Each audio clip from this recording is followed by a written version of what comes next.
Hello and welcome to another Saturday night Stack Chat, sponsored by the all-new improved Stackers Social Discord server, the place where we like to hang out, get together and talk about all things shiny and round. And I have the absolute pleasure to be joined by a good friend of mine tonight. He's a guy with a US stacking channel.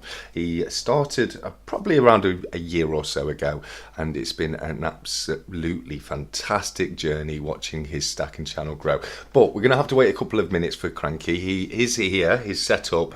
He's just had to nip off very quickly to do something, and he will be back with us very shortly. But in the meantime, I'm going to take this opportunity to say a massive hello to everybody who's already come across and joined us in the live chat. We've got Luke, we've got Creative Precious Metals, has come out of hiding for a little while at least. It's great to have you here, buddy. We've got Rex KDB, we've got let's have a look. We've got Luke, have I said Luke? We've got Blistering Barnacles Adventures. We've got Liberty Bleed Silver from the US. It's great to have you here, mate. We've got also, where are we? Jamie Frost is here from Japan. Jamie, it's fantastic to see you here as well, my friend. Dave Richardson's joined us. Silver Punk is here as well. Oziak's here as well. Let's have a look. Am I missing anyone? We've got GC Stacker is here. Serpent Silver is here. Guys, it's fantastic to have you all here. And let's have a look. Shiny Stacker's hit there as well. And I think I've got... Oh, no, Kevin Hawthorne. Sorry, I didn't see you hiding away there, Kevin. It's fantastic to have you here as well. So I think that's got everybody. So, guys, thank you so much for joining us. As I say, I'm going to be joined by my good friend Cranky in just a moment or two. If you do have any questions for myself or Cranky, in the usual fashion, just pop them into the live chat. And if you could use the @ sign, just put at the Stack Collector. As soon as you start writing the Stack Collector, it should come up with a little option for you to click, and that'll pop them out in the live chat, make it a little bit easier for me to see them as I'm reading along. But it's been a great week here. Oh, we've got our first question from Oziak. Thoughts on the 10-ounce Vortex for Stack Collector? Well, I'm a big fan. I'm a big fan of the Vortex bars in general. So the bigger the better on them, really, mate. I think I've got 5 ounces, but in 5 1 ounces myself at the back on the left there, like you can just see on the screen. But yeah, no, I'm a big fan of a bar. I said the Vortex bar was the silver bar of 2023, and yeah, a 10-ounce version would be absolutely fantastic, mate. We've got a few channel links going in, courtesy of Liberty Bleed Silver. Thank you very much for doing that, buddy. Who has won the duck race from Silver Punk? I generally have no idea, buddy, unfortunately. I've got a list ready to go from last week's community post, and yeah, we'll find out roughly around 9 o'clock, and I've just seen 365 Days of Silver has joined us as well. But I hear something in the background there, Cranky. Are you with us, mate? He is absolutely brilliant. So, without any further delay, we're going to transition across and get Cranky here with us. And Cranky, my good friend, how are you doing? I am doing better than I deserve. Oh, better than I deserve. No, not at all, mate. You're an absolutely splendid guy. I'm absolutely delighted to be back. It's this has been this is one of my favorite places to be. No, thank you so much, and it's an absolute pleasure to have you here, mate. It really, truly is. And just to very quickly answer Luke's question, the week's going well, mate. It's been a bit groggy with the weather, a bit hit and miss, and I'm still a little bit busy. But other than that, I'm having a good week. I've got a good friend here with me on the live chat, and all you guys as well. So, what more could I ask for on a Saturday evening? It's just fantastic to be here with each and every single one of you. But Cranky, you've been on a bit of a hiatus when it comes to YouTube for a little while, haven't you? Yes. There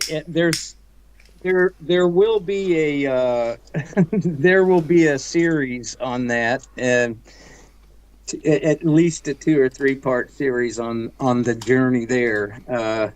It's a pretty complicated situation, and it is not completed as yet. But I will do I'll fill everybody in on things when it is resolved. That's no problem, mate. We don't have to go into any details. I was just going to touch on the fact that you've been on a bit of a break. But before we go any further down that, I've just seen a comment come up from Serpent Silver who says, can we get Cranky to 900 subs today? And based on that, I've just popped over and have a look, and I can see that you're currently on 887 subscribers, which is only 13 subs away from 900. Now, I know last week we were able to get Darth Metals to the incredible 300 sub mark.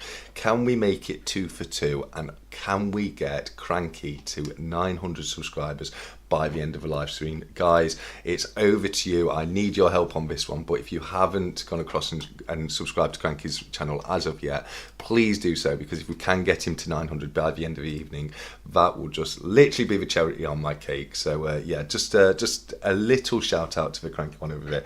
And speaking of shout outs, what I was touching on when I was going onto the break, and obviously I'm looking forward to seeing the series come up on the channel, but I wanted to say a massive shout out to somebody who's been an absolutely sterling help when it comes to came to running the channel over the last few months, hasn't she? She's been an incredible person, and I think a lot of people will know who I mean right now. But I just want to say a huge, massive shout out to the wonderful Tuli for all the help that I know she's given you in keeping the channel running just for the last little while. The Cranky one would not be functioning at all as a YouTube channel if it wasn't for all the things that Thule has done. And I mean, there's just nothing you can say that really justifies, everything that it means to me. But she is. I can pick my friends. What can I say? Absolutely. She's an incredible talent and an incredible individual, and it's just been so much appreciated. I can't even say how much, but all of you all, like I said, I can pick my friends, and the whole Stacker Social bunch, 365, yourself, and Scott Silver and APM, and I mean everybody that's those are the initial core that I got familiar with in the UK, but now Darth and Silverpunk. I got to tell you, Silverpunk is, wow, what talent! Absolutely, I'm really impressed, and I must officially say thank you. That is incredible. I was telling Stack a little before when I did my video, I thought, God, that is the coolest design. It's like some crescent moon thing, and it was just gorgeous. And I don't have an artistic eye. It's and a little Cranky man. Once I turned it over, I was like, oh my God, I got to do a part 2. Yeah. And it just, and now that I've seen it, I can't unsee it, and it's just incredible. The COA says 1 of 1, so that is going to be forever in the stack. That's just wow. I wasn't going to tell anybody this, but I got real teary-eyed thinking about what that meant with how you guys did that for me. I mean, my gosh, it's I'm a cranky old man, but that kind of stuff, man, shit, I ain't even gonna talk about it. Oh man, well, what an incredible piece from Silverpunk yet again, and wow, that is absolutely fantastic. I just want to go and pick out a comment I've just seen from Stephen God's Money. He says, the 50p hive mind stack chat, run for it. Not quite, buddy, not quite. Unfortunately, right now, Griff, aka CoinNoob71 from TikTok, who's another one of the 50p massive. I know Blistering Barnacles is here already, but Griff, unfortunately, is at work. He is hoping to join us a little bit later, but no, we're not in full force, unfortunately, Stephen. But we have a good number of the 50p crew here in the chat, which is absolutely fantastic, because I think Cranky might have just brought a few of his 50p's out to share with us all tonight. Is that right, Cranky? I have all of these. This is my, and you know what? I mean, I've got my specials that you've taken care of. You've been so kind to send me. I've got the Paddington album. I've got the Beatrix Potter album. The Star Wars C3PO, the Queen 70. I just absolutely love these things, and I was a little surprised I mean, every once in a while I see a video or see some comments from um, my brothers and friends in the UK that don't know that much about 50p, and that just surprises me. Yeah. That I've got a great collection. I would go up against pretty much anybody over there if they were desiring to have a 50p off. Well, who knows what's going to be coming in Stackers Social soon? It's something I wanted to talk about. We're actually going to be hopefully taking a little closer look at Stackers Social a little later in the evening, just to let everybody know. Just purely because it's growing quite a bit. We've got a few more members across there in Stackers Social, and previously I did a little bit of a rundown of how to navigate through Stackers Social, and I think we're going to have another quick look tonight and just do a little bit of a refresher, just for the new guys, if they were having any trouble navigating the Stackers Social Discord server. So that's something I'm looking forward to doing later. We've obviously also got the usual weekly duck race coming in at 9 o'clock, where we've got quite a big bundle this week as well. I thought with us having the Cranky stacker on for a chat, we have to include one each of his stickers. You've got the standard and the shiny right there. You've got the usual, well, you will have the TSC and the Stacker Social stickers, but I forgot to bring a couple over. You've got the Stacker Social and the TSC poker chips, but you've also got a Darth Precious Metals poker chip today as well. You've got the Incredible Coin Noob 71 from TikTok, one of his stickers. We've got a 365 Days of Silver sticker, as well as a 365 Days of Silver business card as well. There's an APM Addicted Precious Metal sticker. You've got the 1 gram TSC channel bar. You've got the Stackers Social 1/10 ounce Britannia, and just in honour with us having my good friend Cranky Stacker here, I've got a commemorative 50p, which is the 2005 Dictionaries 50p to put in there as well. So yeah, no, quite a big bundle this week to give away. And as I was doing, obviously we've just had a super chat from Silver Punk, who said 50p's on me, mate, show them to Stephen Good's money. It's a fantastic comment right there, SP, mate, thank you very much. And CPM has just said, Sack Collector, I would like to send Cranky something. Can you ask to give me some ideas on what to send, please? Yeah, no, absolutely. Cranky, what any ideas on what CPM should send across to you? I think it's is it just 50p's or You know what, anything at his discretion is fabulous. I mean, you know me, I've got I'm real proud to have, this is a 1865 penny. I mean, I there is no limit to what I like about anything from over there. I would graciously accept a sticker and a note of hello. You know? Yeah, of course. Every gift like that is so much appreciated. No, you are quite a big fan on your foreign currency, aren't you? I know not only British coins, you've got some other amazing coins in your collection as well, haven't you, mate? I do. Sai sent me I've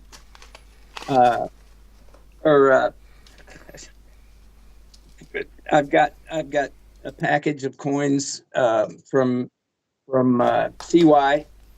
I've got my little Cypress. Matter of fact, somewhere in here, it's a Cypress 50-cent piece. I'm for crying out loud.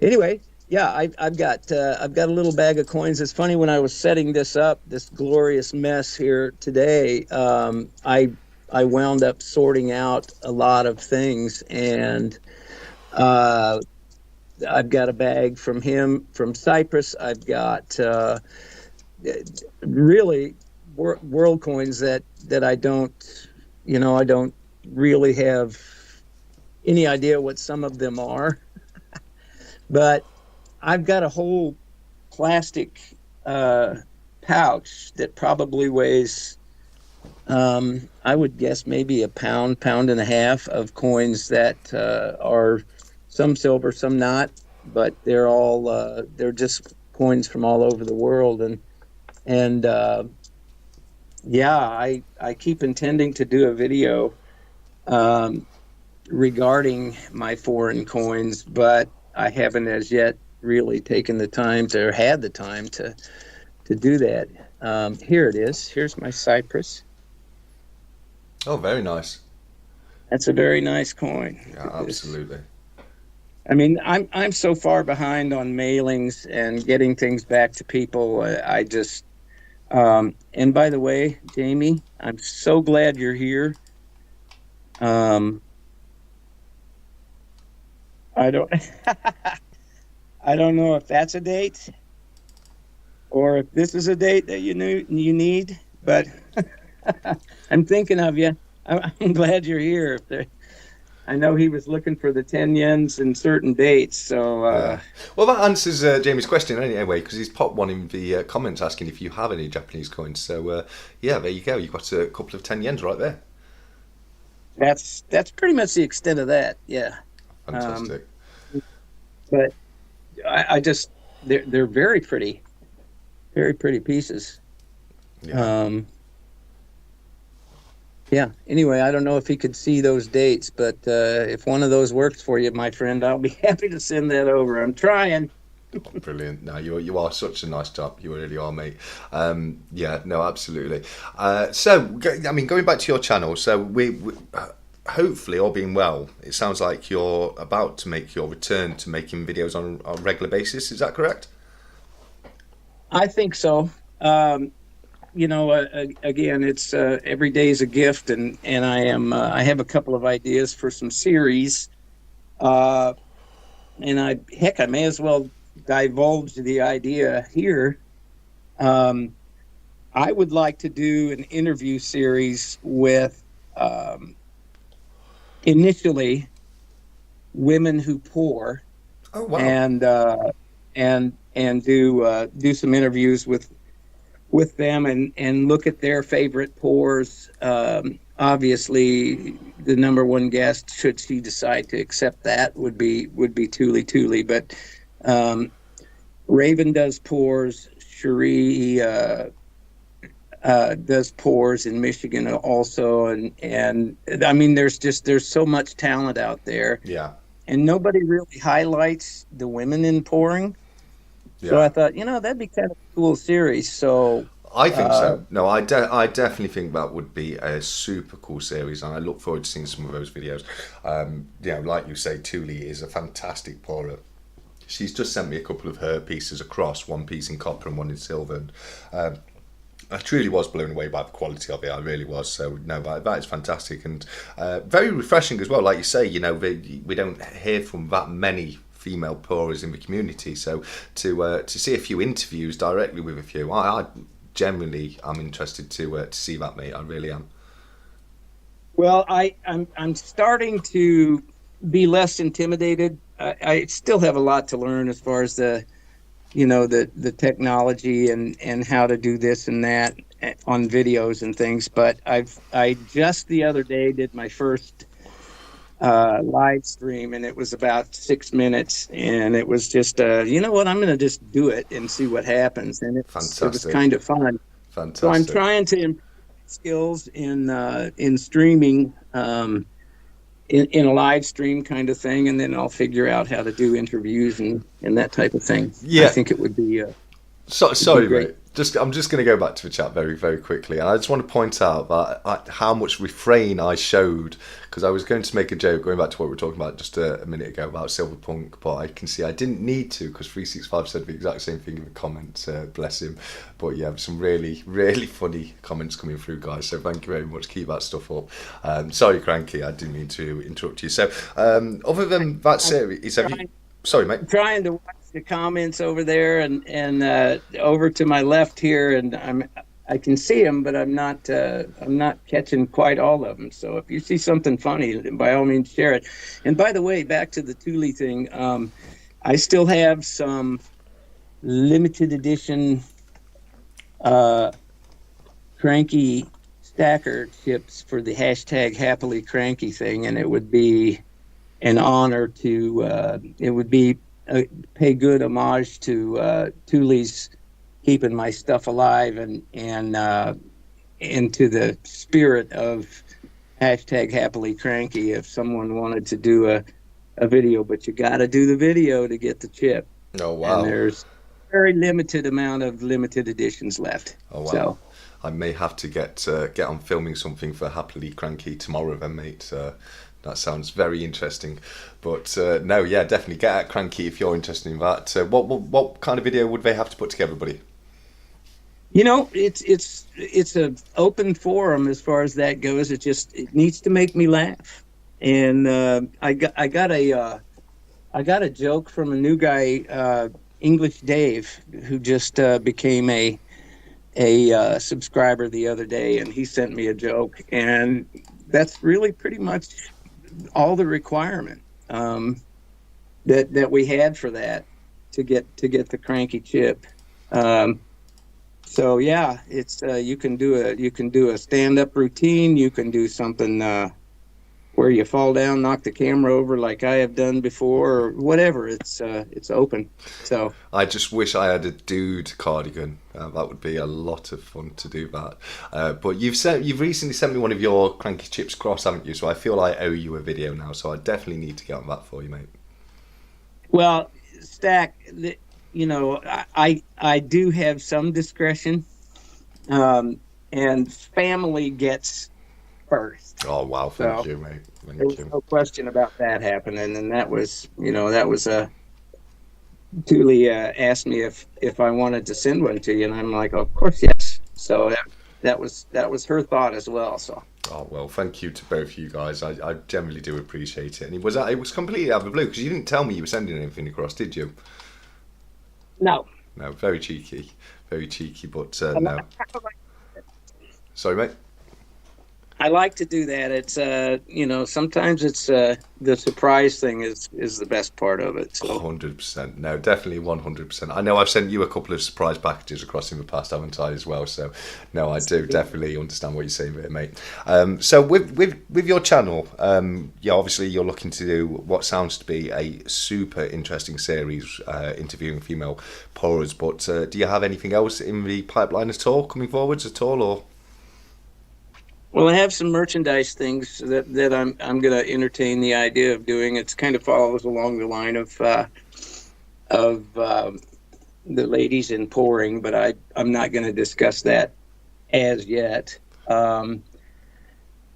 I really kind of, as far as just the everyday channels, videos, I've recently discovered, and before I forget, Serpent Silver's been really, really, really kind in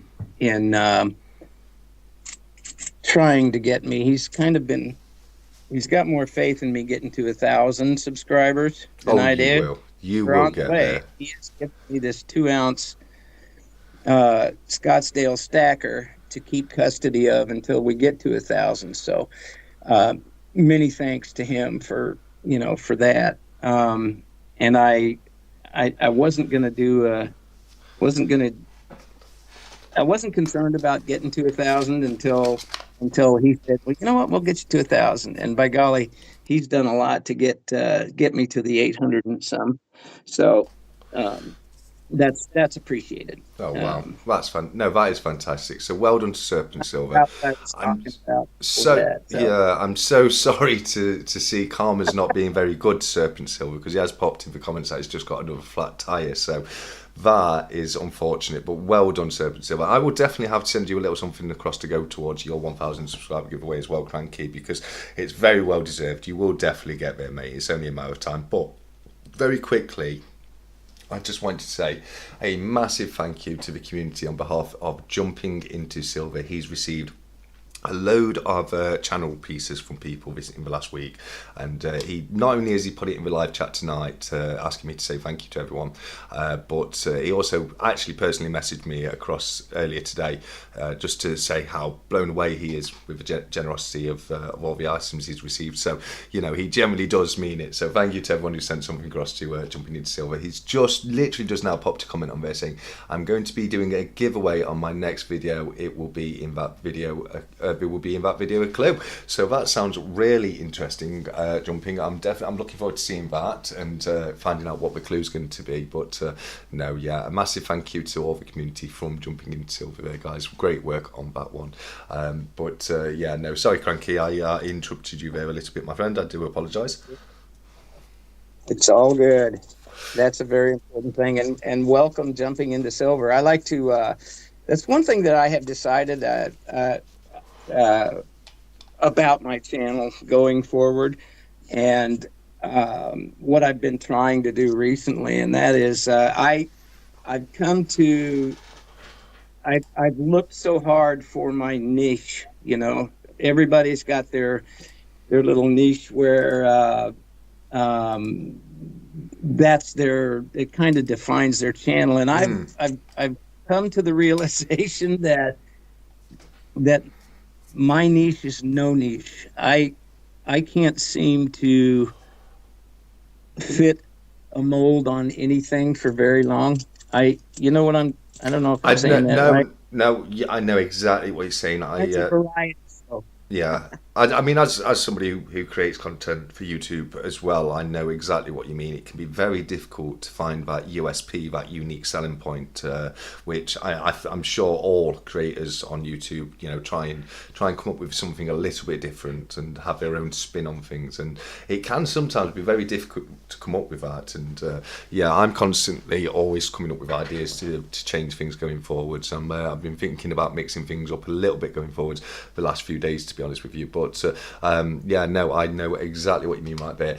We've just had a question for Cranky coming from Creative Press and Metals. He said, how is the stacking community holding up in the USA? You know, it always seems super strong to me, the community over there in the USA. But yeah, no, great question from CPM.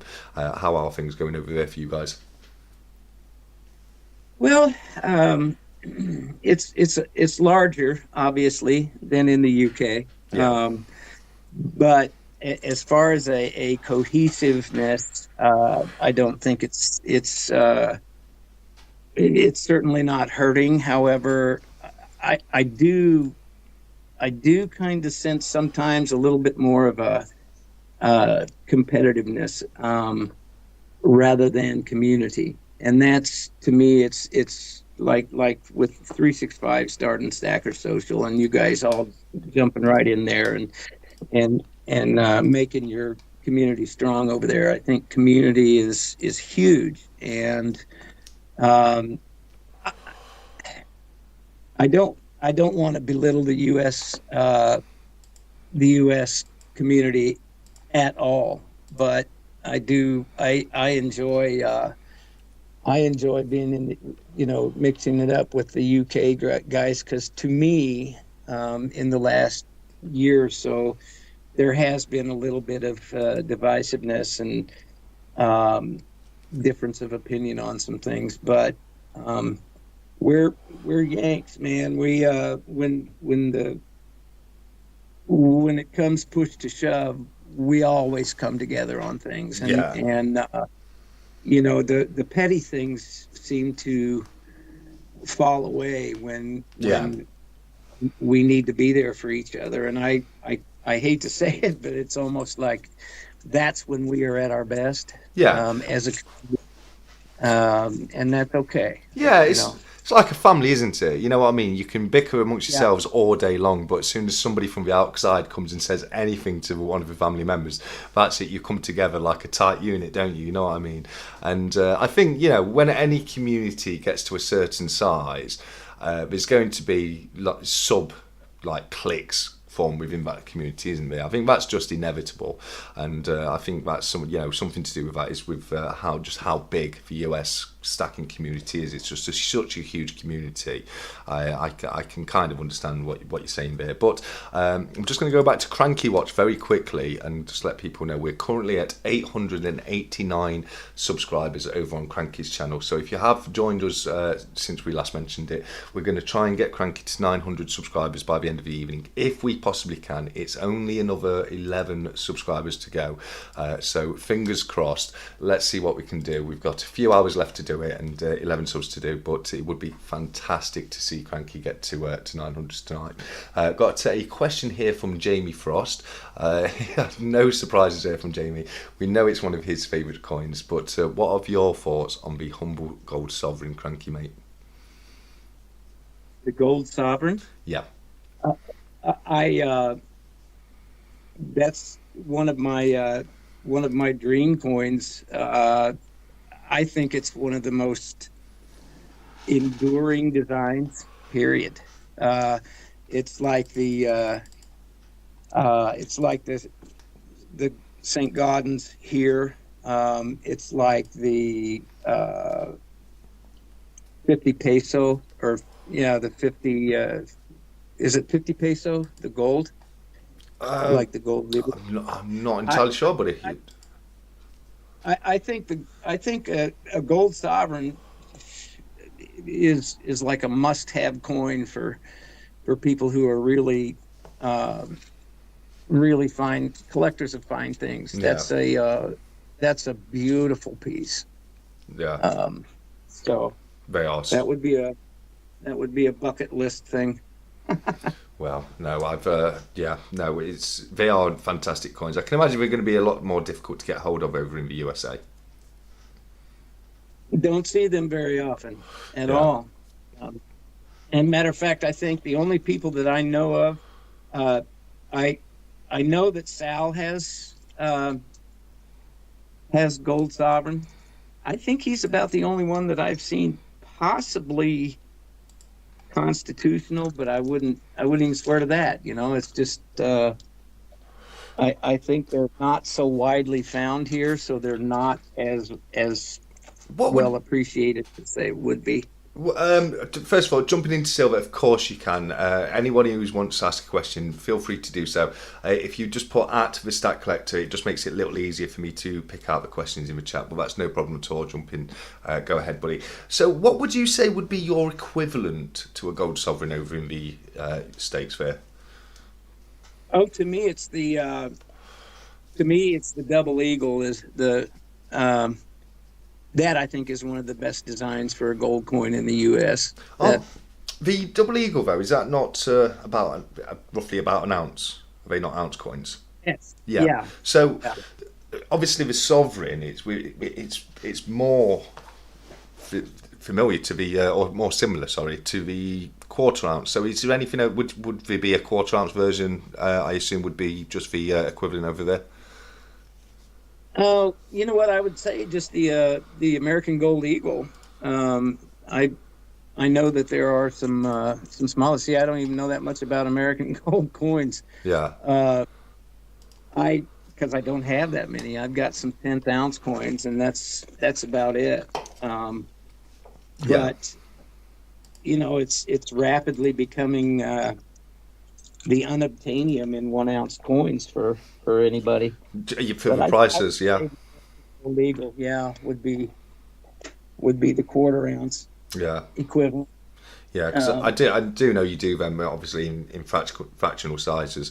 I really think it's cool that over here in the UK we've got the quarter ounce Brit, which is the 4/9 or 3/9 fine version, but we've never lost the sovereign either. And I love the fact that we've still got the sovereign from history, and it's still considered as legal tender, which means there's no capital gains tax or anything like that to consider with it. So I love the fact that we've got not only the quarter ounce Brit over here, but we also have the sovereign as well as another option. I think that it really is absolutely incredible.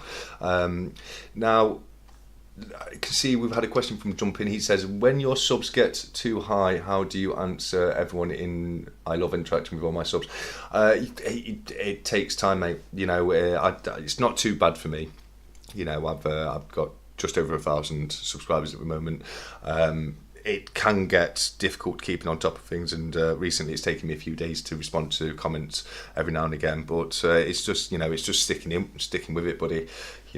Just taking that time to keep on touch. It's been very difficult for me recently. This is my busiest time of the year, so it has been a little bit more harder for me to keep on top of everyone's channel and watch videos, etc. But it can be tricky, buddy. It really can be.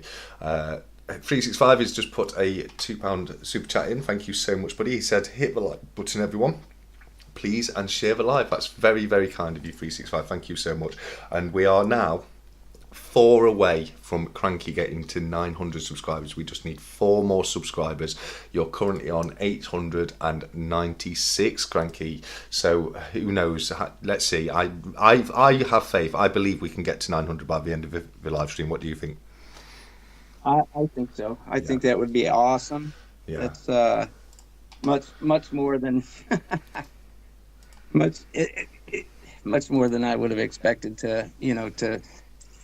I mean, I'm having just a good time just being here, and to have people do something like that for me would be awesome. Well, you're a pretty awesome guy too, Cranky, and you do a lot for other people as well, mate. So it's nice to give a little bit back. And I just want to say a massive hello to everyone who's come across and joined us in the chat since I said hello last time. I can see we've got Space Miners here, we've got Deaxis is here, Crafty Stacker is here, Numa's Nutters here, Wolf Stacker's here.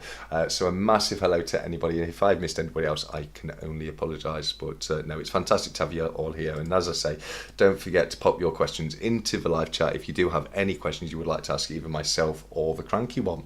And Cranky, it has been too long since we've had a good old chat, mate. It really has, hasn't it? It has, and a lot of that's on me. I had to do what I had to do to step away a little bit. But, it did me some good physically and mentally. Yeah. And I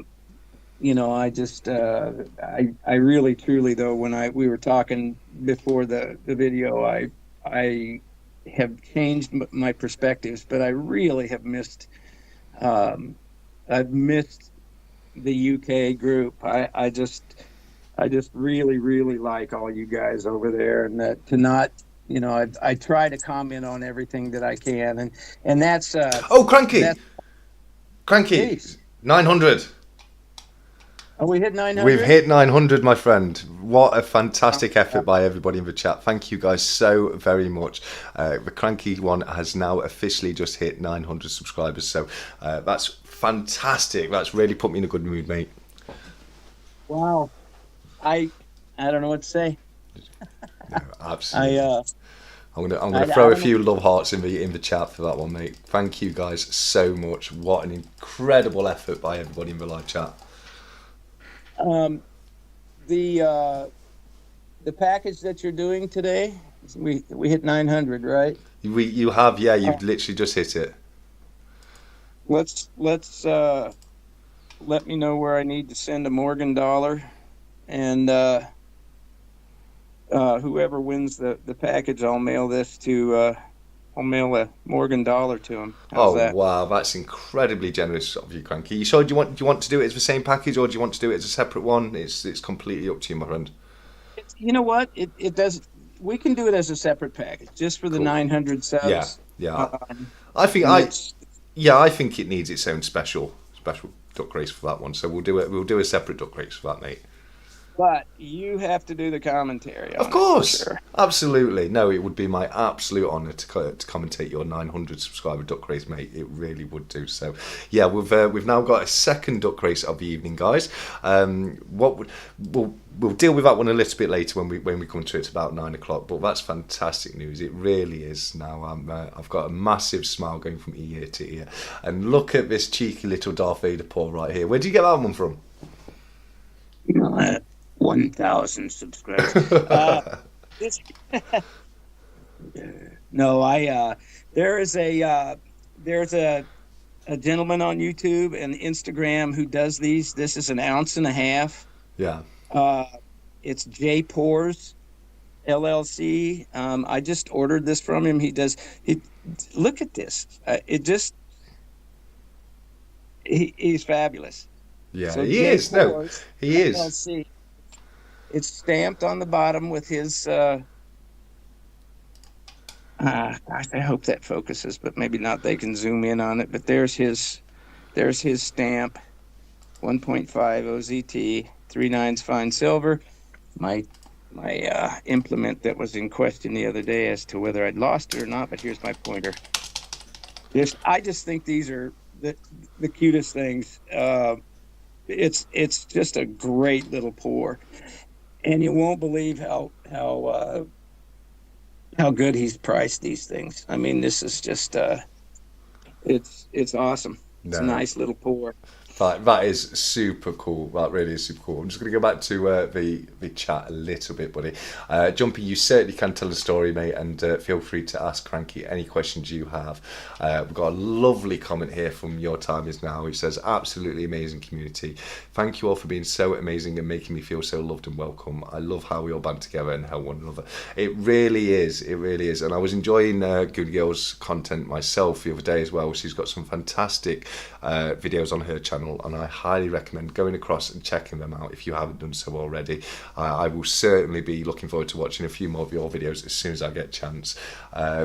Gordy's Golden Silver says, Cranky is a legend. I missed out on getting a Vortex bar and he has kindly sent me one. It's not arrived yet, but so grateful and thankful. Thank you very much. It's right there. There you go. You get to see it very briefly, but it will be with you very soon. But no, We've got some fantastic comments here. Oh, brilliant one from Numa's Nutter here, who says, I bought a copper nickel Star Wars 50p's for £20 in 2023. They are now selling for £60 each. Whoop whoop. Yes. Now, I've always said, with the bunk coins, they can be very good buys from the directly from the Royal Mint. I always get the bunk coins from the Royal Mint as soon as they come on sale. They're roughly £12 for the non-colorized and around 20, I think it's about £21 for the colorized now. And normally what you find is when they go out of stock at Royal Mint, they do tend to go up in price, whereas with the silver proofs, their price so high at Royal Mint, they seem to go down in price as soon as you buy them. The bunk coins can be very different, and yeah, I've got the full set of the 2023 bunk coins, so that's fantastic news. That is news, Nutter. James Reels here. It's great to see you here, James. He says, hey, TNC, in and out, sorry, on a boat. Oh, no, that's fantastic. I do love boats. Space Miner has a question. Was Cranky a given name or so? Oh, fantastic, great question. Did somebody come up with Cranky, or was it your own idea, that one, mate? I don't remember. Oh, wow. No, Fair enough. I honestly, I think I just decided that was what I was going to be doing. Hi, Space Miner. This is tritium, not osmium. Yes. He'll get that. That's a little inside joke. It just seemed like it fit me because when I started out, it was to really complain about everything. And because there was so much to complain about, and the further I got into it, the funnier it got, you know. So it's like, okay, I can be cranky and get a point across, but have fun doing it, and I just kind of stuck. I decided that was I didn't rebrand it to the Cranky one. That just sort of happened, but yeah, it's it was just acquired as a channel. We've got a question here to you from Jumping in Silver in the chat. He's recently acquired, or he's recently cleaned a Morgan dollar. Do you think that he's affected the value much in doing so? Well, yeah. You know, it depends on your school of thought, I guess. You know, I tell our coin shops, there's one here that clearly sells cleaned coins. Yeah. And then jack the price about $10, and I'm like, y'all got to knock that off, because for a collector, like, to me, this is barter material. This is money. Yeah. And it's not like I don't have any numismatic fine coins, you know. If you are in it to collect, I would absolutely not clean it. However, if you like it clean and you are just, I mean, it's a matter of taste to me. I I don't clean things. Uh, and numismatic groups will say don't, but there's any number of people out there that will buy a cleaned coin, no Mm, problem. mm. I think, And I think it depends on how you clean it too, as far yeah, as yeah. For me, I get the impression that I've got some constitutional silver right here. I've got two. I think it's 2 piece in a Morgan. It is 2 piece in a Morgan, and on the other side, I've got a few, which I consider to be kind of our equivalent to your Morgan dollars, which is the silver crown. And I know a lot of the times, like this one right here, this is an 1819 George III. So that one would have a very high premium to it. But I know a lot of the time these are bought more for the silver content. And if it's not particularly a significant date, if it hasn't got a great, if it's not in great condition, and if you're getting it, if it's been bought or sold for the silver content, I think you're okay cleaning it in that instance, because you're not buying it as a numismatic piece, you're buying it as a silver piece.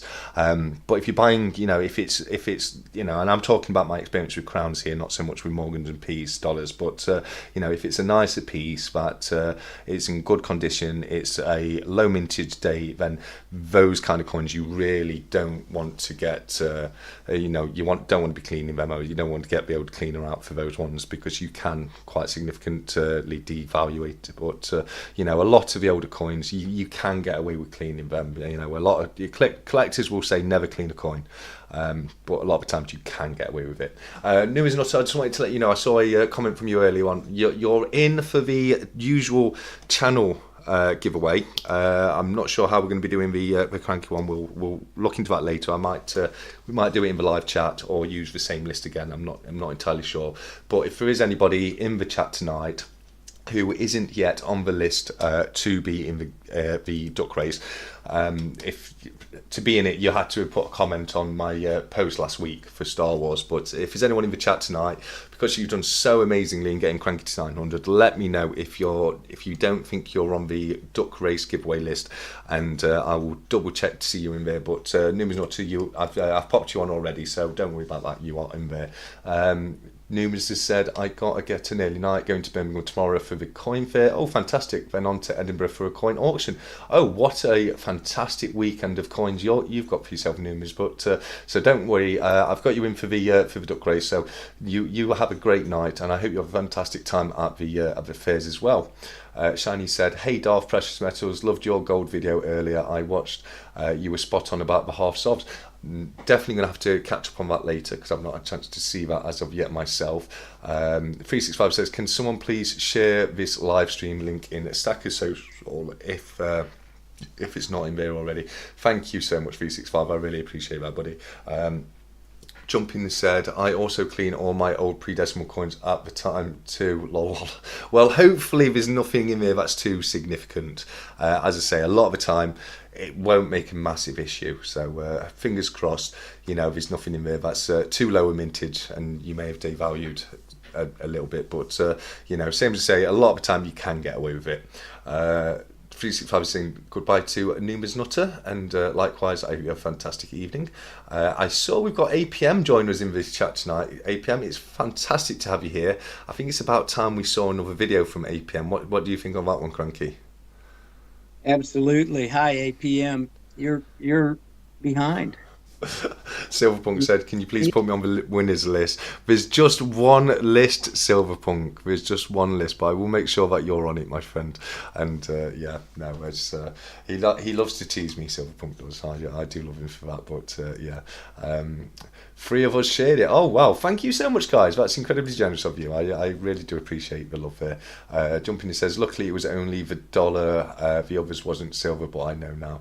Yeah, no, I've done the same thing, Jumping, mate. When I first got into collecting, I had a few old pre-decimal coins. I will be honest, I cleaned a few coins myself. I thought, obviously the better the coin looks, the better it is, but it's not what coin collectors like to see. They want to see a patina on the coins, but yeah, I learnt the same lesson myself, buddy. James Frost said, I painted a coin the other day, came up lovely. It actually did. He painted a 100 Mon coin, and it was in quite poor condition, so it wasn't, a particularly premium piece or anything like that. But he painted it, and it came out looking absolutely fantastic. And I thought you did a fantastic job of that, Jamie. So well done on that one, mate. So, Nice to see. yeah, absolutely. So jumping into Silver says, luckily, oh no, we've done that one. And CPM has put, Darth, when are you going to show us your breakdancing? Well, I need to see that too. Darth, I think you should come on tonight and show us your breakdancing over Skype. I'm 100% down for that. Darth says, no, CPM, no. Oh, well, that's just a bit disappointing.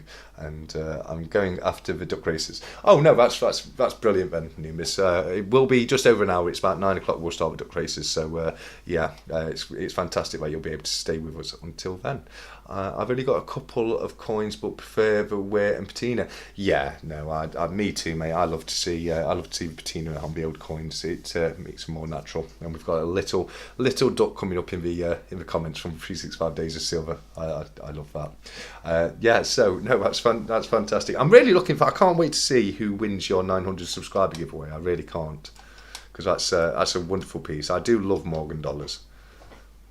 Well, I'm excited to send it out. It just needs a new home, and I seriously, that's one of the.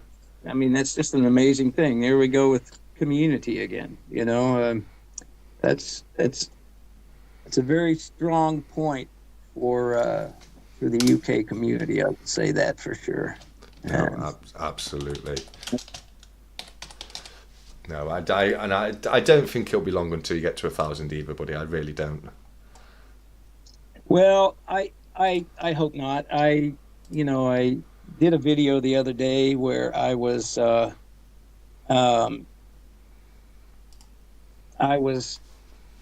wrestling. I said that I had been wrestling with the idea of whether that was important to me or not. To get to 1,000, then I'm like, yeah, I really don't care.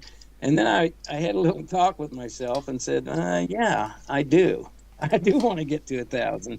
I had to get honest with myself and think, that's okay. With all the things that I've had going on here, I just really fell out of love for a little bit with YouTube and the content creating and all that. And we kind of discussed that earlier, but the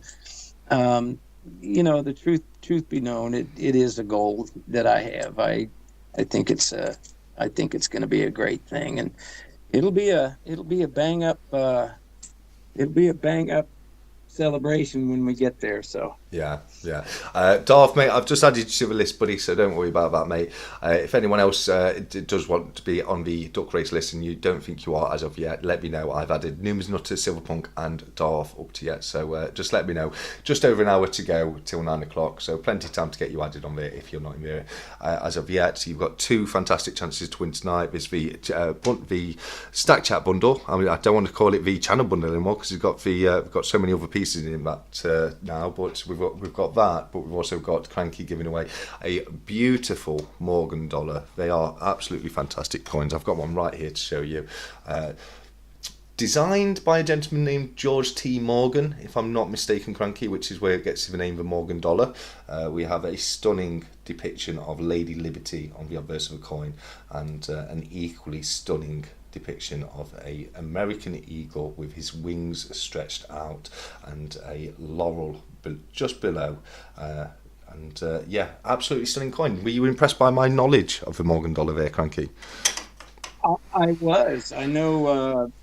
You probably know more about the history of the Morgan dollar than a good part of stackers over here. And I know there is a backstory as to who this person is. I can't even tell you what it is, but I know there's a backstory as to who this image was. I'm not sure if it was the Liberty, the Statue of Liberty, or his wife. Oh, okay. Yeah, he could have got inspiration from his wife. it was either his wife or the Statue of Liberty. Somebody fact check me on that because It could be a mixture of the I'm both, but yeah, who knows? I'm Well, look, pulling them out of different orifices here. So yeah. I know, I love that. That's fantastic, Stephen. I've just added you to it, buddy. No, it's no problem at all. And your time is now. I will add you right now. Just 1 second, buddy. I'm just adding a few people to the Duck Race list. So, By the way, your time is now. I've been kind of tracking that channel, and she seems to be right on with some good things. She's got some good stuff going on, and welcome, and I'm glad you're taking off. It's really surprised me, Stack, is how fast so many people are getting to 200, 300, 400 subscribers. I mean, my God, it was it was like 2 years before I got to 300 a year, at least a year and a half, yeah, and then it just kind of happened there a little bit, but. Keep the good stuff coming. And if I may, I just wanted to revisit that point that somebody asked you about addressing all your, trying to keep up with all of the subscribers and that type of situation. For me, it's a very important thing to try and keep up. I try and answer. Especially with new subscribers and things, I try and answer every comment, and it takes a little bit, but it doesn't have to be much. But if you personalize a response, and this seems like a little thing, but this is one of my big pet peeves, and especially for people who, we say thanks a lot. To me, it's a little more respectful if you say thank you. yes, yeah, It's a little more personal, and if you can personalize that, and if you can answer, quickly even sometimes, but I try and do it every day. And now I'm not doing as many videos as I used to do, so a lot of my time is spent, either replying or trying to, like 365 has taught me quite a bit about building up the smaller channels. I love yeah, that. yeah. I And do too. and if you can do the best you can to comment on follow-up comments, that does a huge amount in my opinion. So Yeah, absolutely. So I'm just laughing at Darth's comment there saying Silverpunk it will be fixed again, and you guys, what you like? The typing I was doing was adding people to the Duck Race who just said so in the chat. But what happened was I lost the ones that I already added, so I've just tried to redo it through memory. Apart from the people who already put Star Wars on the community post, I've now added Numas Nutter, Silverpunk, Stephen, Jumping into Silver, Your Time Is Now, Deaxus, and Darth Precious Metals. So if there was anybody else that I've lost, just remind me in the chat, and I'll get you added onto that for the first Duck Race coming up in 1 hour and 3 minutes. So yeah, absolutely. Half hour conspiracies chat about the Duck Race tonight. Yeah, absolutely. I do it live. Not only do I do it live, I get the guests to let me know how long they want the Duck Race to do, and then I get the guests to count down from 3 before I click start. I physically don't know how I could fix these. I really don't. But no, it does make me laugh, these conspiracies in the chat. The old chestnut typing the list. The screen is going black in a moment. I transitioned to a black screen by mistake one time, and I'm never going to let it down. But that's fair enough. no, you won't live it down. Absolutely. There was a question. I can't remember who the question was from. A couple of questions actually. One was from Jumping into Silver. He wants to know: does high relief silver tone? Silver will tone, or silver will tone eventually. Silver, unlike gold doesn't really tone. You don't really get a patina with gold because it's non-corrosive, but silver will tone over time. It will start off going like a bit of a yellowy mustard colour, then it'll go like a kind of browny colour, then eventually it will go kind of like a black colour. You can slow down the effects of toning, keeping them in airtight capsules, keeping some of those oxygenators in the container where you keep your silver. Things like that will slow toning down. There's no way to actually completely stop it for good, but you can certainly slow down the toning effect on your silver pieces by keeping them in airtight containers. It's the sulfur in the air that tones the silver on the coins. So there's you can make them last a lot longer and make them shiny. Stay shiny a lot longer as well. Numa's new to that. Was very kind of you to put this super chat in there. Thank you so much. There was also a question about which one you prefer, gold or silver, but I've lost it in the chat now and I can't remember who put that. But thank you to anyone who did put that. Coin Noob's just popped in to say hello. It's great to have you here, Coin Noob. But Cranky, what's your thoughts? Gold versus silver? Well, I like silver. I like the look of it. I like the the way I do like the way it tones, but I like the look and the sound of silver. And it depends on, if you're talking a matter of taste, I'm all about silver. Yeah. If you're talking about, like this is for my kids. So it's generational, but, I'll share a story, and I'll get back around to my thoughts on gold. That my mother, 95 years old, just had to cancel a life insurance policy that a guy sold her in the 90s right after my dad died. And it since 2013, she's paid in $54,000. And they raised it to a point of $700, almost $800 a month, and she just couldn't afford it anymore, so she had to surrender the policy. Yeah. She got $171 back. Oh, wow. Which it's criminal in my opinion. But that said, at her age, I talked to my really good friend Dave at coinhusker.com. Yeah.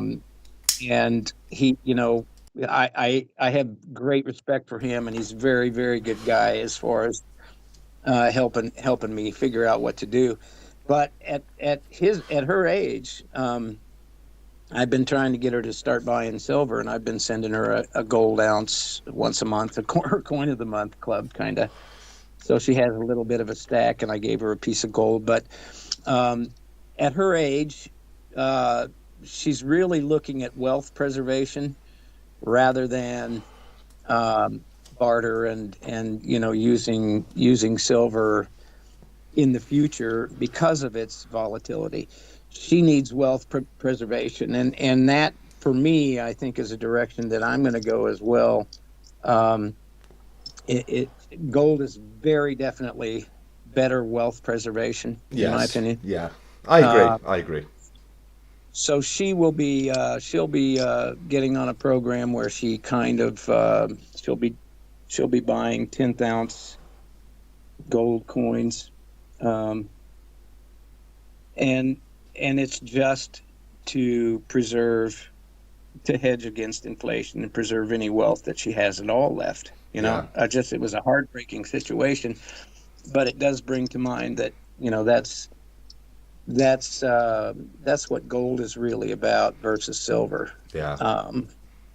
So it depends on where you're at in life, if you can take the volatility or not, and just a matter of opinion. But for her, it's got to be gold for wealth, and that's kind of the direction I'm going to start leaning myself. So Yeah, no, absolutely. good. Rex, just want to go back to Rex. He put a comment in there a little while ago. We've got you. I saw your comment on the Postmate, so don't worry, you're in the original list for the duck race tonight.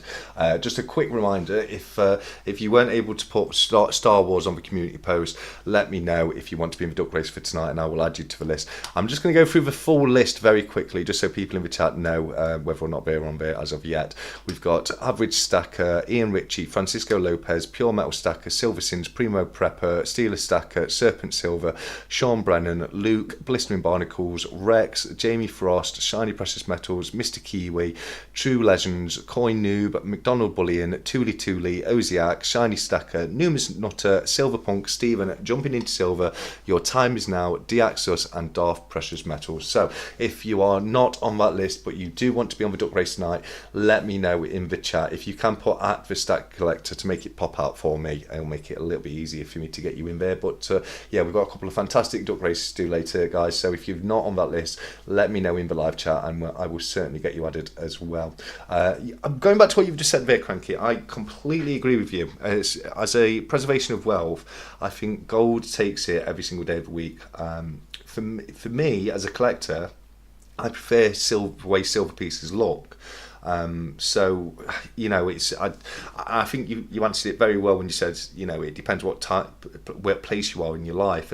For me personally, it's probably, you know, I look at it as much as, at least as much for the collection than I do for the investment.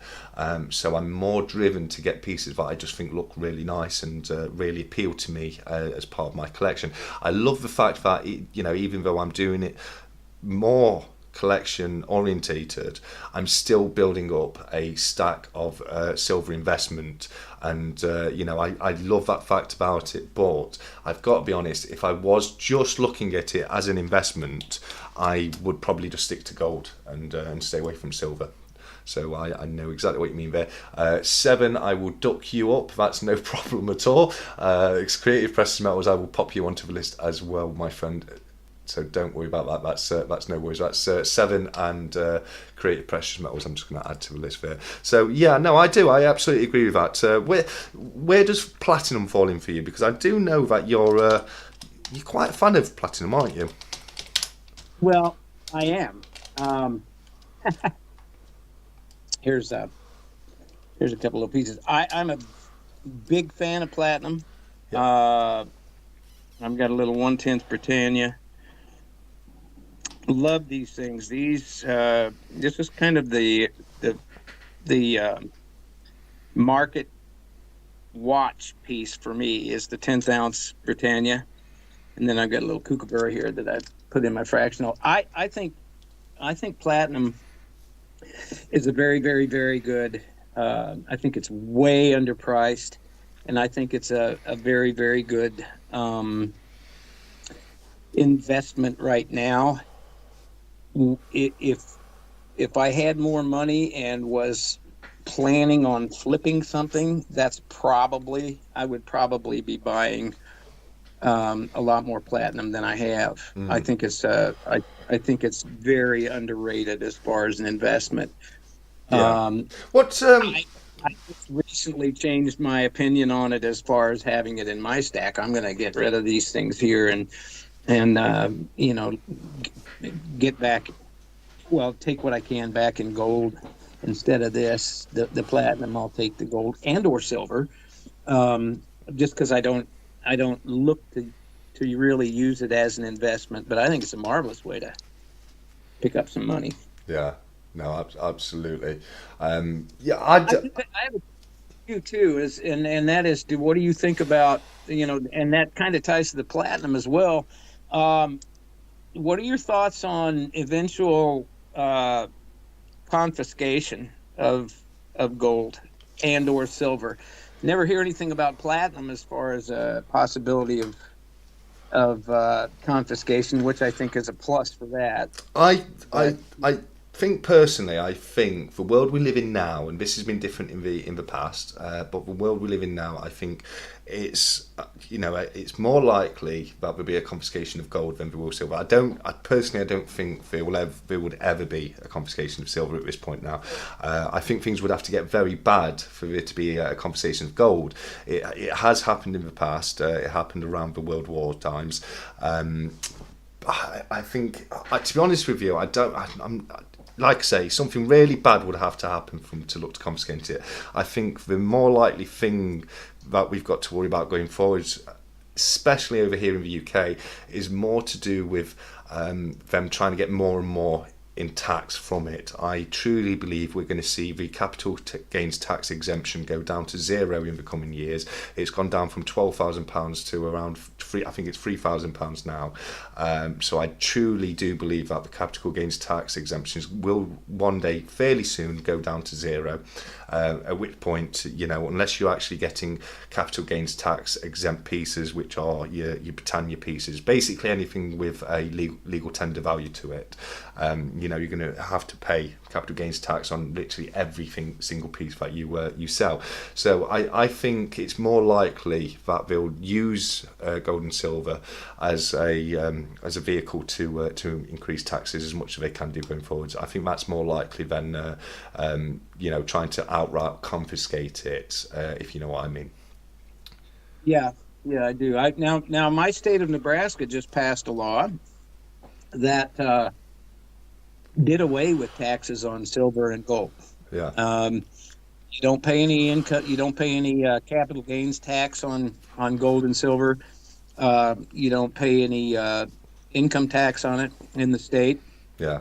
And as I understand it, they also kind of wrote in there that the IRS has no jurisdiction in taxing Nebraska citizens. Now, how that'll stand up in court, I don't know. No, that's brilliant, though. But it's there's a lot of states that are going that direction, and I look forward to seeing that. Well, what I'm talking about is like absolute horrible, the end of things as we know them kind of scenario. But I think that's inevitable if we stay on the course that we're on.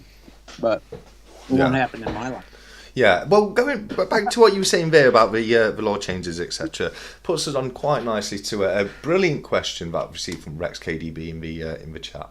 I'm going to expand on this a little bit myself, but I think the question he puts amazing, because what he said is, as an American, do you see any real value in goldbacks your side of the pond beyond a cool collectible? Now, I personally do know that goldbacks are usable or redeemable in 5 different states. You can literally use them as money, as banknotes. Now, the question that Rex has put is brilliant, but what I'd like to add on to that is, when you purchase them in the United States, how much of a split gap is there between the purchase price and what you're able to spend with them? So, do they cost like £7 to buy and you only can spend $5 with them, if you know what I mean? How does that translate when you're actually picking them up and using them for currency? Well, I have a handful of goldbacks, and I really have only bought them because I like the artwork on them. Mm-hmm. I do know that the states are there are some states where you can use them in transactions. I don't have any idea what the value of those transactions are. Okay. The premium is huge. Right. You're paying for a piece of art versus an actual stack of gold. To me, it's a novelty at this point in time.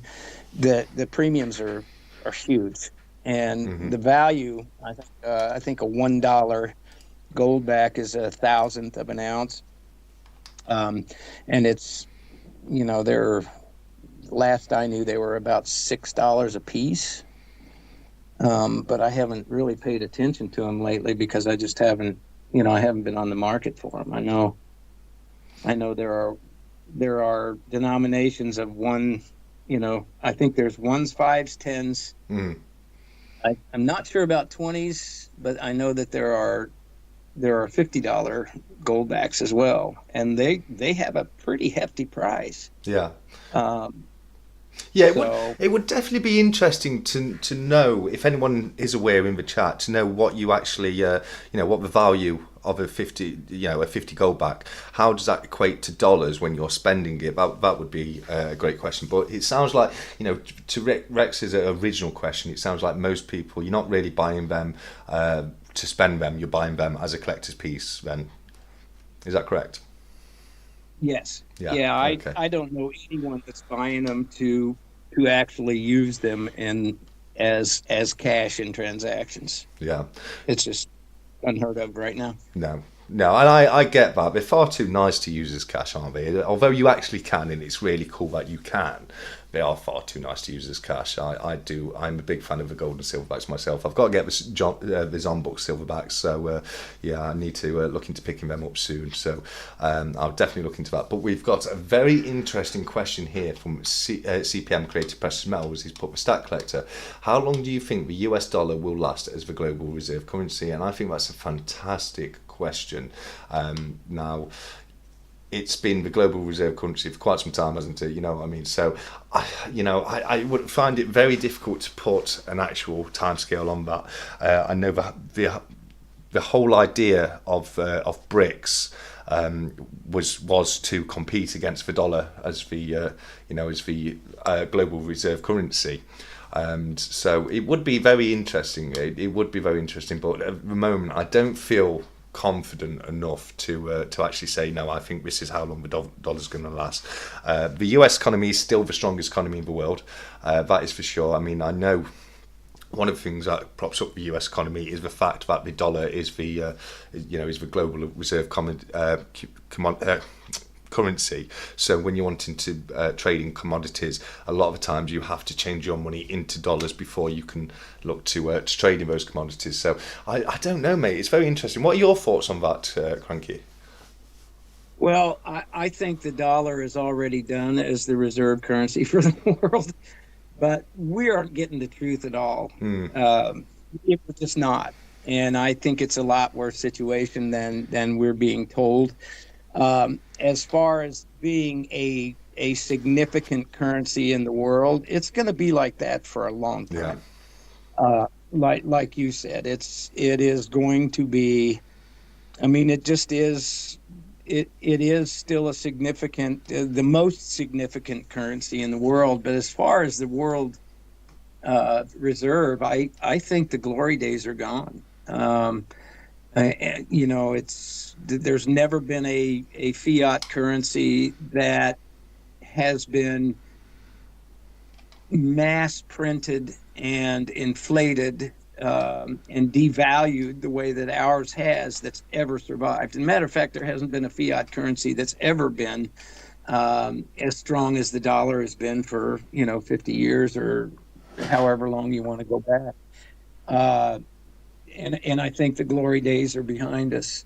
But I'll still take $100 US over, the Russian ruble or the Chinese yuan, whatever. Any day of the week, I'd still take the dollars. I would like to have some Russian rubles, but just for the collection.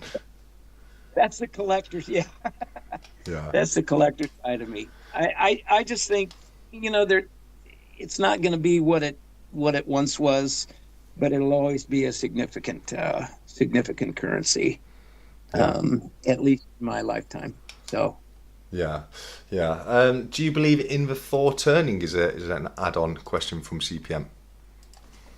The four turnings.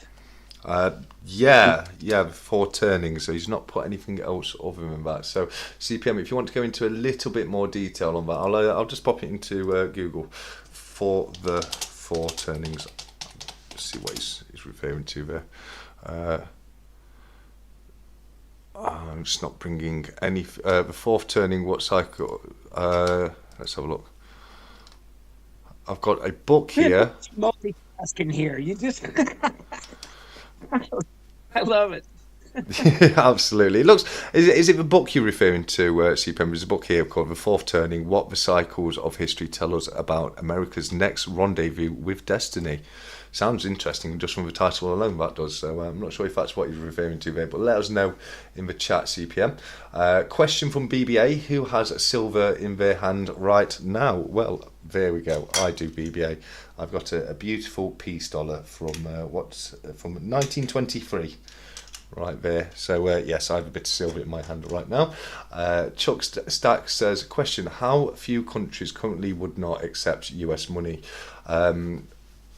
I'm not sure. I mean, you wouldn't be able to spend it over here in the UK, but you certainly would be able to exchange it to UK currency to use over here.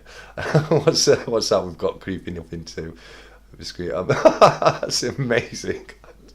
What was that? You got to show us. It's just that the flies are terrible today. That was very bizarre. I just saw a pair of very creepy eyes peering up there. Just happen now. Yeah. Fourth turning, it's going down the pan. Final days. I'm not too sure what we're referring to there with fourth turning either. So yeah, no whiskey tonight, Stephen from CPM. Oh, that just surprised me. Get yourself a nice glass of whiskey, buddy. Silverpunk, I have a question for you, but I'm going to send it in Stackers Social. Ooh, very intriguing. Jumping has said, I've got a cup of tea in my hand. That's fantastic news. I've got my mango flavoured Monster as per usual. I drink far too much of it. I need to cut down. I did have a caramel latte earlier, and it was in my cabbage spider 365 mug tonight. It's covered in latte now, but that was very enjoyable. Okay. Sorry, Numerous Nutter has said I'm always covered silver jewelry. Fantastic. What's in the mug there, mate? Leftist tears. Yeah, iced. Yeah, absolutely. Okay, Luke's fourth turning is to do with cycles of society, especially Western society. It's along the lines of the saying, "Hard times create hard men," and so on. Okay, yeah, fair enough. I get the concept of that. I'm going to look into that more. It sounds very interesting. Yeah, I know what you mean with the cycles of society. Easy times make weak people, which make hard times, which make hard people hard again. And I do think society is very, very cyclical. A very large part of society is screwed right now. Yeah. Not all of it, but a large part of it. Yeah, very, very true.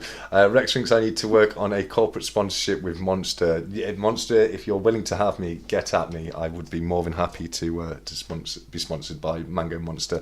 It's pretty much all I ever drink. Chuck Stack's got a White Russian, very nice. Primo, it's great to see you here, buddy. Fantastic job on the movie night the other night.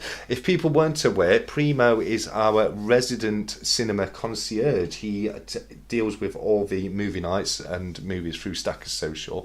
He played Spaceballs the other night. I was able to pop in very briefly. I got called away, but I was able to pop in very briefly, say very quick hello to everyone before the film started. But what an amazing concept from Primo there. Were you aware of this, Cranky, of the Stackers Social movie nights that we're doing now? I saw the let's see what movie was on just the other night. I did see it. I'm trying to think of what movie it was. I know there's been there was Spaceballs, and then before that, what was it? It's on the tip of my tongue. Someone will let us know in the chat for sure, buddy. Jumping's got another question. Feel free to ask it in the chat, mate. Just pop whatever questions you've got in the chat. That's no problem at all. Average, we spoke very briefly about sovereigns earlier. Cranky, you don't have any, do you? You find them quite difficult to get over there, don't you? I do not have any sovereigns. I would be more than happy to start a collection. Yeah, absolutely. Yeah, but I don't have any. But quite difficult to get your hands on over in the US, average mate. Yeah, Numa's Nutter is absolutely adorned in silver. She's got a silver ring on 8 fingers, 4 chains with pendants, 23 bracelets, or silver. Wow, that is absolutely fantastic news. It really is. Primo says had a few tech issues, but it's all sorted now. Oh, Primo, if you want to talk about tech issues, I've got time for you on that one, mate. I had so many tech issues I had to get through when I first started with live streams. But I'm very glad that you got it sorted. Sorry, buddy. Is this the gold meatball that someone asked about?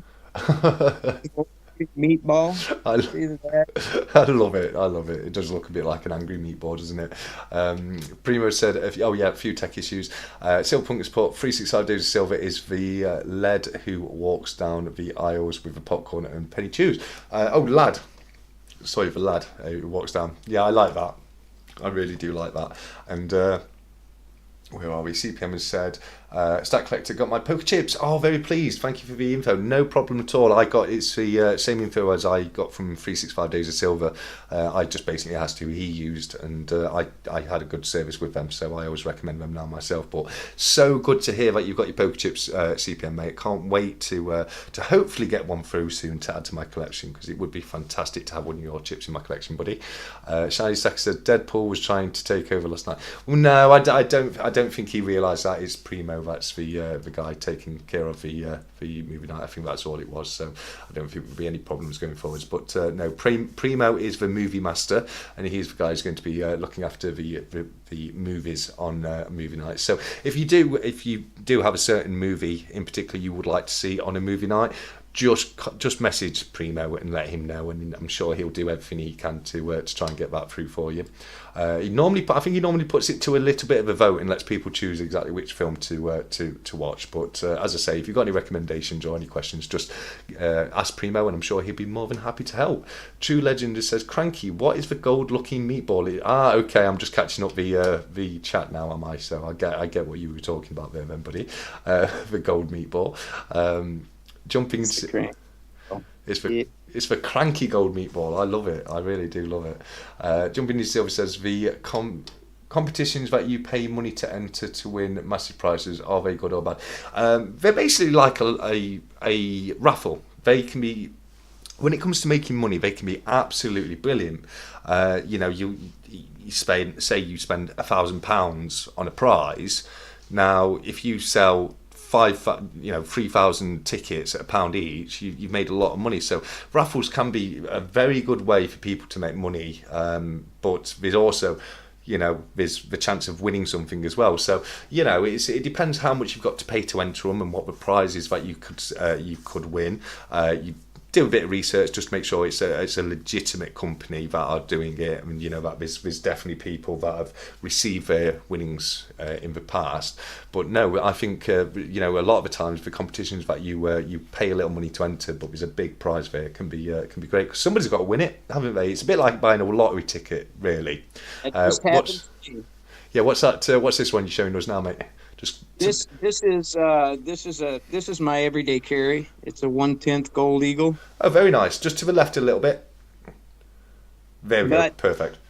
4 nights ago, I put $33 in a contest and got one of these on the way. Oh, fantastic! So, goes to show. It's a spot for a 10th ounce of gold at $33. I thought was pretty cool. There you go, exactly. So somebody's got to. It's like I say, it's just like a lottery, mate. Depending on how much you have to pay to enter. So yeah, I'm not against them at all. Most of the time they're fully legitimate. If you've got a good enough prize, normally you'll tend to sell more tickets than you had to spend on the prize, and they can be great ways to win fantastic prizes. Just having a quick look, make sure we haven't missed anything. Darth Precious Metals, the fourth turning: hard times create strong men create good times create weak men, and weak men create hard times. So I was aware of that. I've never heard it called the fourth turning before, but I do. I'm aware of the concept of exactly what Darth said there. Hard guys create strong. Hard times create strong men create good times create weak men. And I think a lot of us can see that's what's happened over the last 60, 70 years in society. There's been very hard times, around the 1930s, 1940s, the Second World War, extremely difficult. That created a lot of strong men, and we did have a lot of strong men in society going forwards from that. Times, I think we can see, from the 50s to about the 90s, late 90s, you can see times getting a little bit better, things getting a little bit easier. And if you look at society now, I'm sure we can all agree there's a lot, with the younger generations especially, there's a lot of entitlement. And I think that comes from how good times have been. People are growing up now, seeing all these fantastic things people have got, games consoles, big TVs, nice cars, all that kind of thing. And, I think a lot of people forget that it's not that long ago where you had to be rich to afford these things. The average family could maybe not even afford one TV in the house, never mind a TV in every room. Most families, my grandparents never owned a car, could never afford a car their whole life, never owned one. And I definitely do think we've seen things get a lot easier and a lot better over the last few decades, which I personally do think you can see, puts weaker, if you want to say weaker men in society. I definitely agree with there's a lot of that to that. But with that explanation, what are your thoughts on it now, buddy? I don't think there's any truer statement ever been made. I mean, if you look at the generation that my uncle was in, he was like you said, the Second World War period there.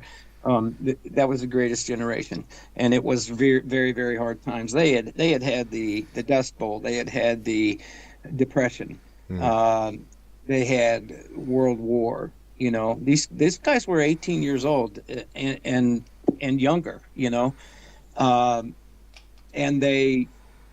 I can go really deep into this, but I will say they were men of faith. And that was probably, in my opinion, like the last just war.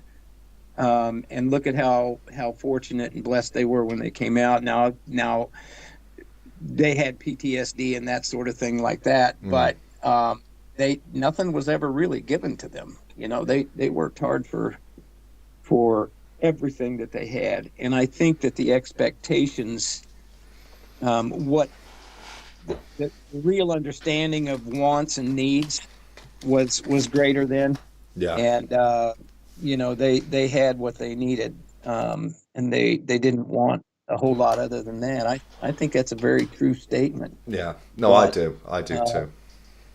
I'm afraid that the difference now is that so many people do not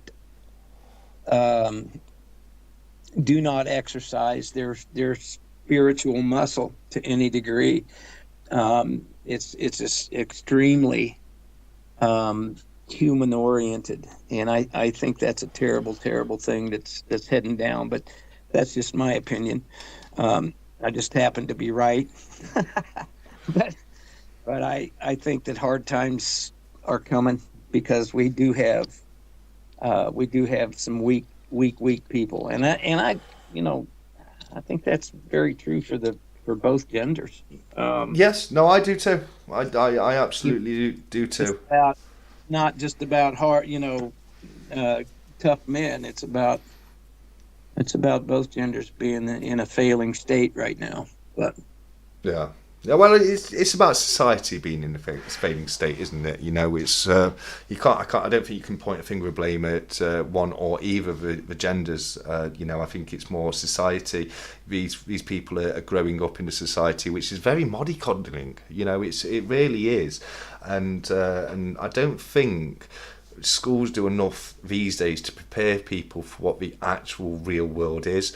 Now there's all these ideals of the youth, but when you get out into the working world, it's a very different kettle of fish. And a lot of times people they don't care about what the things you've got to moan about. They just want to see the work get done and people go home at the end of the day. And I do think personally, I've said it myself. We'd be screwed if we went to war again now. Because of the next generation coming up. But that's not all of them. There's some cracking young people out there. But you've got to look at it, on a general basis. And right. I absolutely agree with everything you just said there. We've had loads of comments coming in regarding this. I'm just not going to have a chance to go through them all, unfortunately. I'm going to have a quick flick through. I can see one here from CPM. He said, let Cranky know it's not lost at this side of the pond, trying to hard to keep the old ways going. Yes, but are we fighting a losing battle, CPM? That's the worry on that one, isn't it? But all we can do is keep up the good fight and hope for the best, my friend. And I will certainly be fighting the good fight alongside you there, mate. And I missed the comment from Thule said Cranky's going to love that comment, Si, and apparently I missed. Let's have that. I'm trying to get through the comments now. Oh, I've got a super chat from Si. That is fantastic of you, mate. So generous. Thank you very much. This is enough money to buy a charcuterie board from Temu. Love it. That's absolutely brilliant. Let's see. Cranky's going to love that comment, Si. So let's have a look. Si's last comment. I think it's one I've literally just read about the charcuterie board. Oh. I think that's one. Don't get me started, Si. That's it. Well, this is one place where me and Cranky do disagree on, because Cranky says charcuterie and I say smorges, and apparently there's a difference between a smorges board and a charcuterie board. But there's so. That's funny. That's just absolutely perfect, because I haven't been here for a while, but probably at Christmas time there will be another charcuterie board video. If that.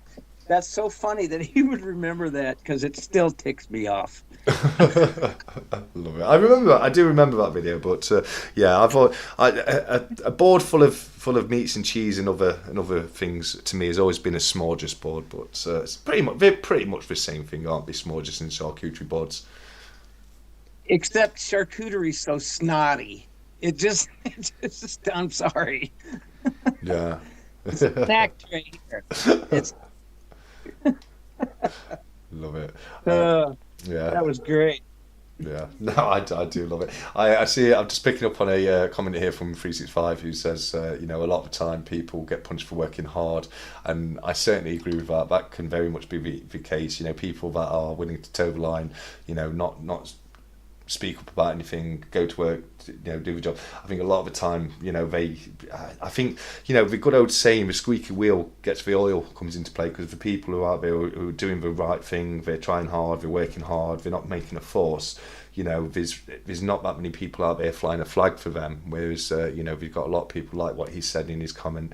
It's very easy these days to sit back on benefits and not work and not have to worry about that. And I do think it gets far too easy for people to get themselves in the right situation. I think it's important to get out there and do a good day's work. I think it's good for the soul, it's character building, and I think it's a very, very important aspect of life. We've got some, here we go with snotty comments. What snotty comments are these? I don't know what I was talking about there, but so let's not have any snotty comments in the chat, please, guys. What do you say, mate? Bring them. Yeah. No, it's like Jumping said here. Like there's genuine people on benefits. There definitely are, 100%. And I'm not, anything I'm saying here is not directed at people who are generally on benefits and generally should and need to be on benefits. I haven't got a problem with that at all, but I do. And especially in my life, especially when I lived in the city, definitely more so than when I moved out of the city. But I knew a lot of people that had nothing wrong with them, lived a completely normal life, but they're on benefits and they don't, they're not even looking for work, they're not trying, they're not bothered, and there's a lot of people out there, and like Jumping says, it makes it hard on the people who are generally on benefits, and they're the people who end up suffering ultimately because of that. So that is a genuine issue, Jumping, mate. It really, really is. Primo has said, I've known so many people who fail upwards, who are severely underqualified for their high-paying jobs. Mate, you're preaching to the choir on that one, Primo. I'm a tree surgeon now and a landscape gardener.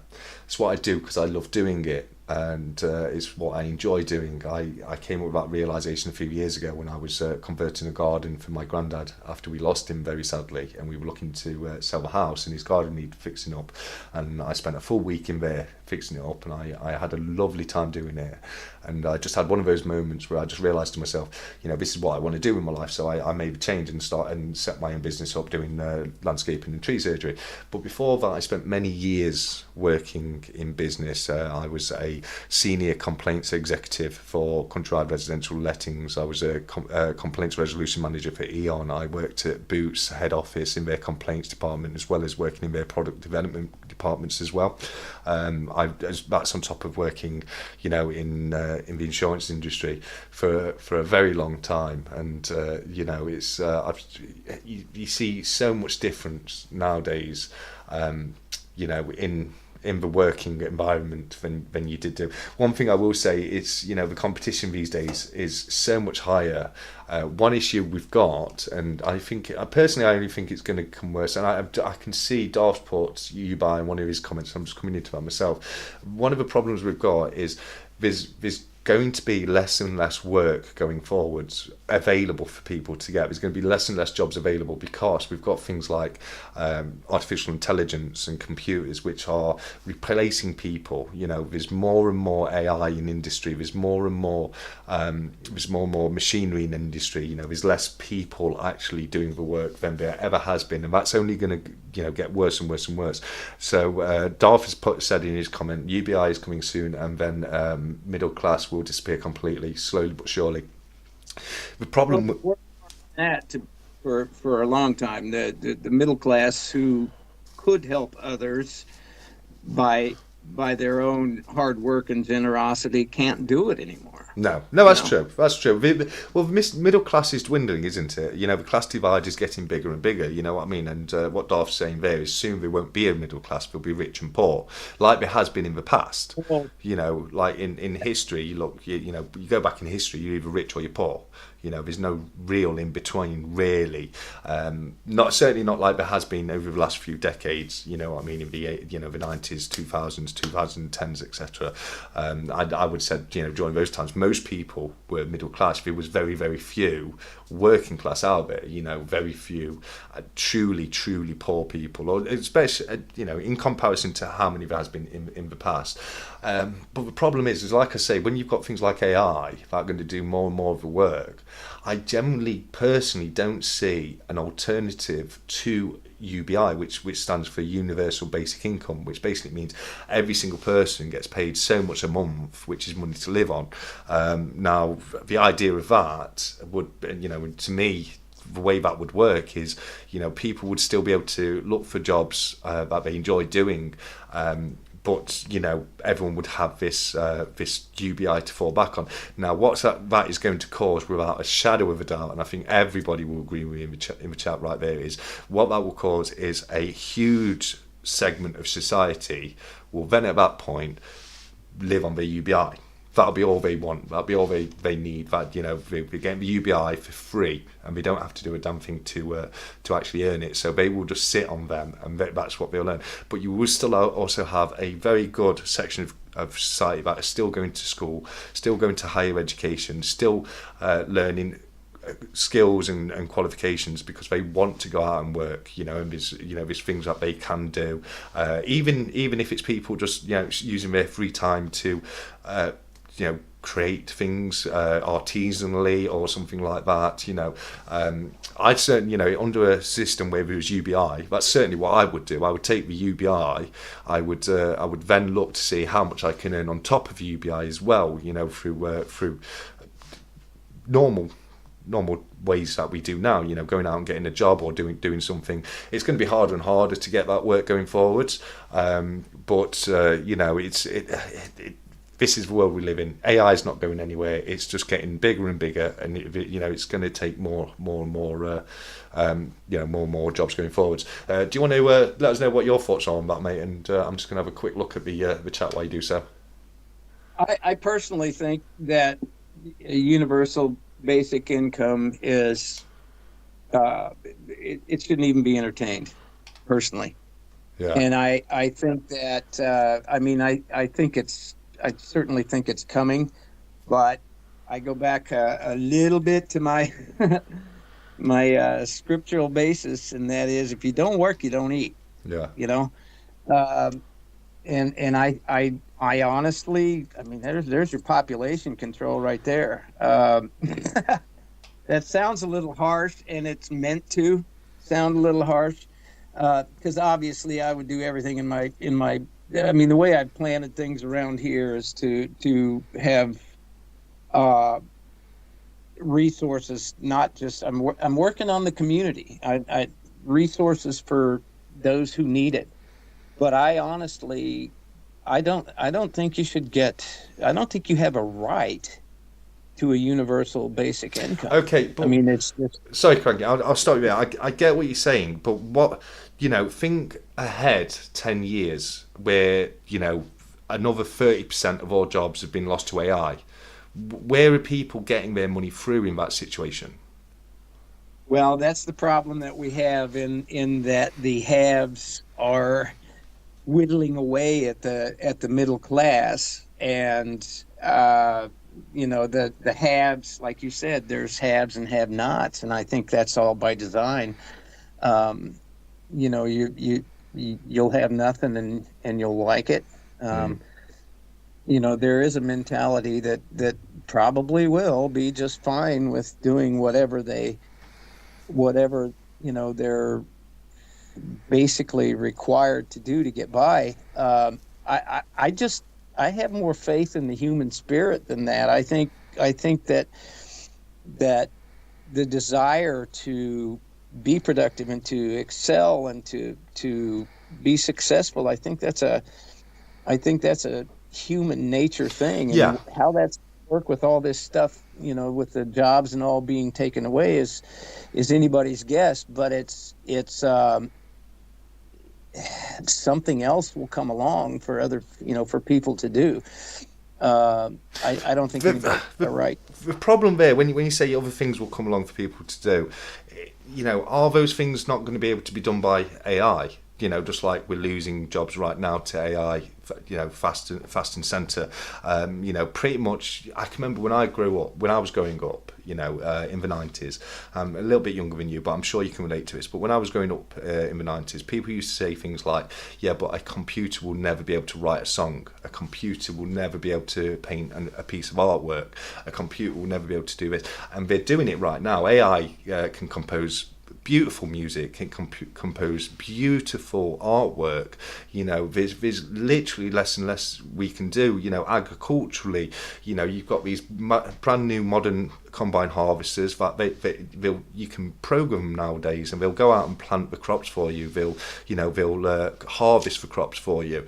And it's seeping into literally every single industry, including customer service these days. You've got a 50% chance if you're ever speaking to somebody, at a customer service centre nowadays, you've got about a 50% chance whether or not it's a person or an AI bot. Right. And these days, a lot of the time, you don't actually realise you're talking to an AI bot. So, the problem is, I absolutely agree that, people in society will want to work and will want to go out there and do something.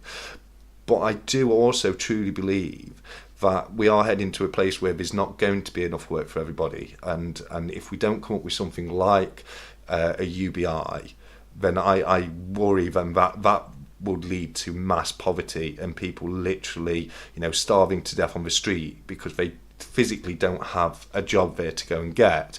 And that's my concern with it, and that's why I'm not completely closed off to UBI, because I do see, and I don't think anyone's disagreeing that AI is taking over. Do you know what I mean? Yeah, yeah. I can see it. I absolutely can see it. I just I I'm gonna have to think about this a little more, but I honestly don't see that we are absolute. Um, there's greater forces that are in control than just our ability to control things.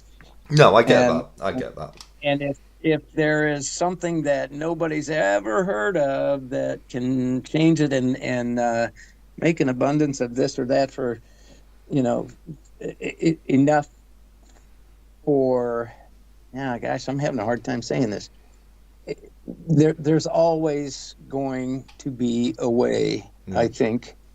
Um, But the problem with that is the way is very much controlled by the people in power, and we know how corrupt the people in power are, the people in governments, the large industry leaders. A large industry leader is going to take an AI bot which cuts costs every day than somebody who thinks, no, I want to see people in jobs. I want to see, I want to see this kind of thing. So Darth put, I think it was Darth put a brilliant comment on there.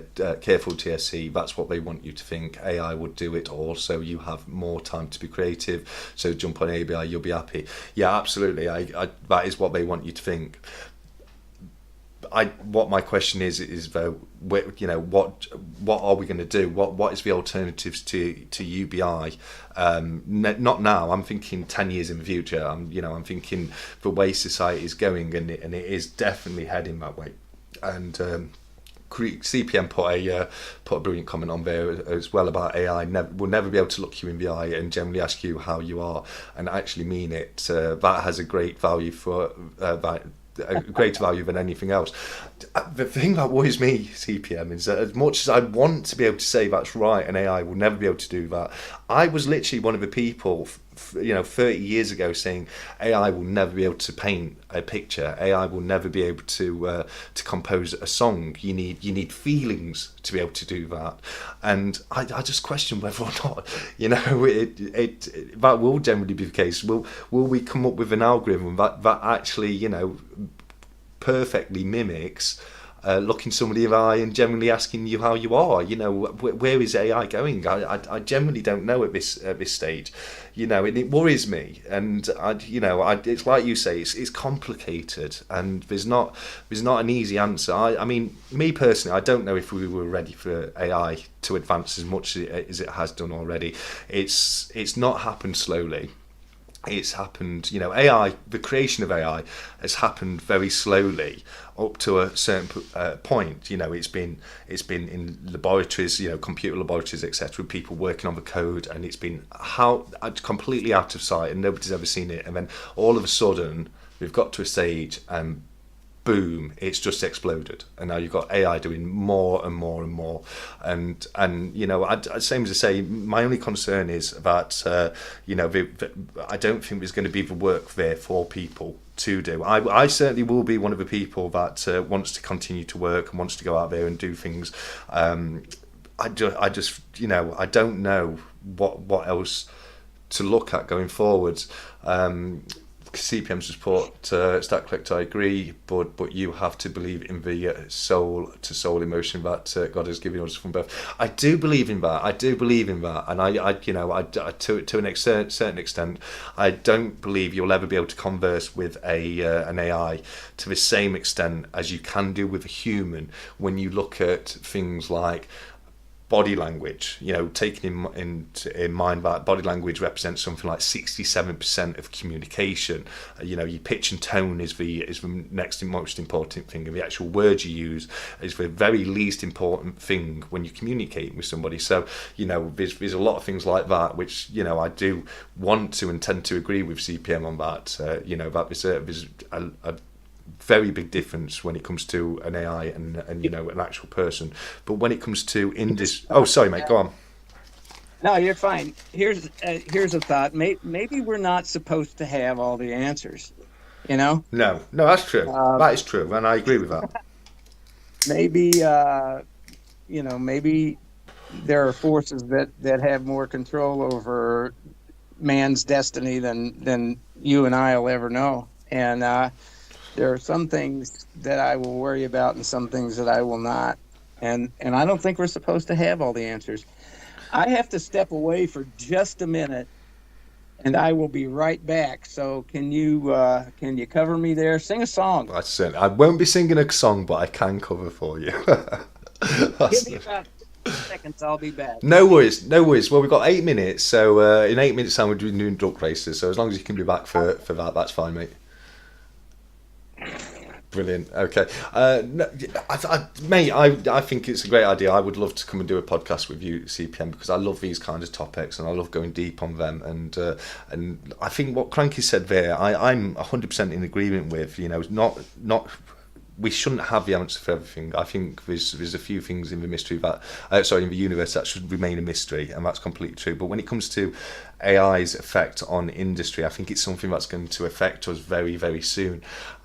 So I'm not. This is just me speaking personally, of course. You know, and I certainly don't have all the answers. It's something that I do tend to think about, because I generally think it's going to be the next thing that has a huge impact in society, kind of like the invention of the internet. You know, that's changed the world now. You know, it's changed the way we live, it's changed the way we shop, it's changed the way we communicate, and I think AI is definitely going to be the next big change to society, and I'm excited and nervous in equal measures for it. I really am. Silverpunk has put, AI can't give you a proper handshake. It would do a lot of stuff, and some jobs will go for sure, but people will move to other stuff, a bit like the industry revolution in the 19th century. Yeah, I agree with that, and I think people will look. Well, I certainly think certain people will look for other things. I know for a fact under a UBI system there's going to be a certain amount of people that will be them. You know, they'll take the UBI and they'll live on that, and that'll be it. I certainly do agree that there'll be people who look for things. I certainly think there will be work there. I just worry that there won't be enough work for everybody. You know, and I truly do hope that there will be enough work there for the people who want to go ahead and want to. And this is kind of a piece that appeals to me, if I'm completely honest. And I'm going to open my card, lay my cards down with everyone. What appeals to me about it is under UBI, it's kind of a capitalist system, but what it means is the people who don't want to put any work into society will only get so much money, but then the other people that do want to put more into society, do want to put the work in, and do want to make more of themselves, will be the ones that earn more money. And I do like that does appeal to me. It's always appealed to me that the people who put the most work into something should get the most out of that something, and that does appeal to me about the UBI system, about the fact that it's for people that want to get up and want to go out and want to find that work and want to find those skills. They're the people that will benefit more from it, and that does kind of appeal to me in that respect, as it were. Nerda said, ask Yoda if the machines will take over. Let's see what Yoda says. Yoda, are the machines going to take over? Let's have a quick look to see what Magic Yoda says. Magic Yoda says no. We had a Darth Vader face on that one, so Magic Yoda says he doesn't think so, but maybe Magic Yoda is working with the machines. I don't know. Yeah, here he is, little mini Darth. Are you back, mate, or are you? Do you still? I am back. Okay, yeah. No worries. Does that not mean that there needs to be a one world currency in order for global equality? I mean, a one world currency, would it be the worst thing? Well, I don't. For me, it's one of those things. Now, the concept of a one world currency isn't the worst idea and doesn't make me shudder with the concept of a one world currency, but it's going from the current state we're in to getting to that one world currency that makes it unfeasible. Here it is. There's your one world currency. Gold, exactly. Well, that's true. That is true. If you want to talk about one world currency, gold and silver are definitely that, and have been throughout history. They really have been, haven't they? And that's one. That, like I was saying earlier, although I do it as a collector, it's fantastic that I've got that. That real precious metal accumulating, as it were. Shiny said everyone needs to dump their AI stocks and revolt. I agree with that. I think I don't know if we're ready for AI yet. I think we need to slow it down a little bit when it comes to that. CPM said 100% board. Agree with you. I've been warning about that for quite a while. Yeah. That there needed to be some regulation, and they've let it go to this point already. That it's a great concern to everybody, and who knows anything about it. And they should have listened to almost prophetic information from him as far as the AI unregulated was going to turn out. Yeah.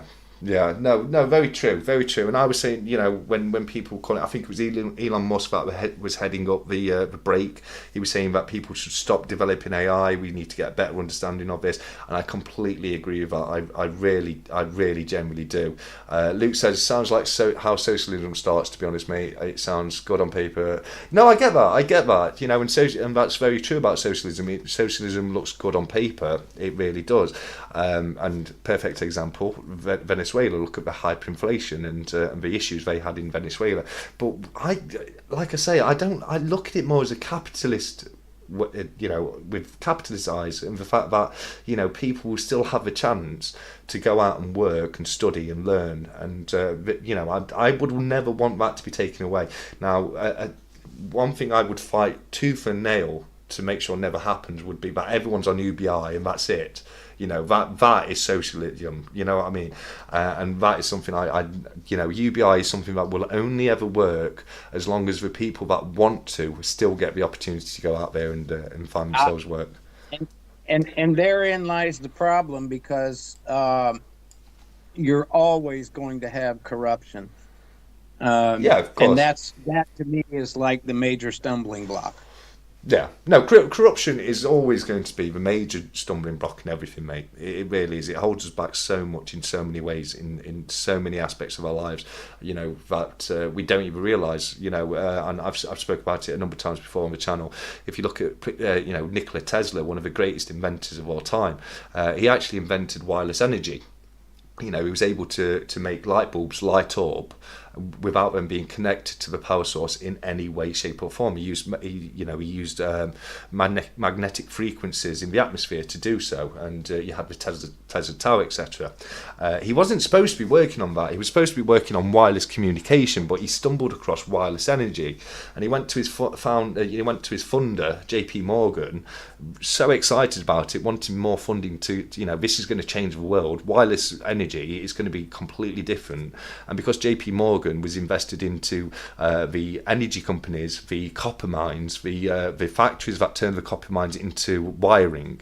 He shut it down, and bankrupt Tesla made it so he'd never get work ever again, and which is one of the main reasons Tesla actually died completely destitute, and that was because of corruption. It was because he was always. All right. Yeah, there's the corruption thing already. Exactly, and well said. Look at every single invention out there, like engines that run on hydrogen, or but basically, we get the hydrogen out of the water. Everything like that, they get shut down because the big industry, the elites, don't. They have the power and they don't want to lose it. So, corruption really is the biggest hurdle in the advancement of society. It always has been and always will be, and it's something that does bother me quite a bit. Jamie's asked a question. He says, can you ask Cranky to show the 10 yen coins closer to the camera, if you don't mind, Cranky, mate? I can, and I have some more. I will take pictures and send them to you, and but let's see, where's a good view? There's one. Fantastic. Is that in focus well enough? Yeah, that's perfectly in focus, mate. Okay, there's one. And Jamie, I've been thinking about this for you for so long. I will make it a point. I have a new coin shop that has so much in stock that I'll just buy all the 10 yens I can find. Yeah. Just want to go sorry, mate. C65 just put a comment on going for what I was saying. He says someone invented a car that runs solely on water many years ago, and he went for a meeting with the government and got poisoned. Google it. True story. It's a very true story. He wasn't the only person who's developed that same engine as well. It was later developed by other people as well, and that exact same thing happens. They either get shut down or they're found dead. Very in very strange, suspicious ways. Did you know that in the U.S. there were electric cars? I think in 1900s. Yes, before 1910. There were even home charging stations. It was bought up and made to disappear because of petroleum companies, mate.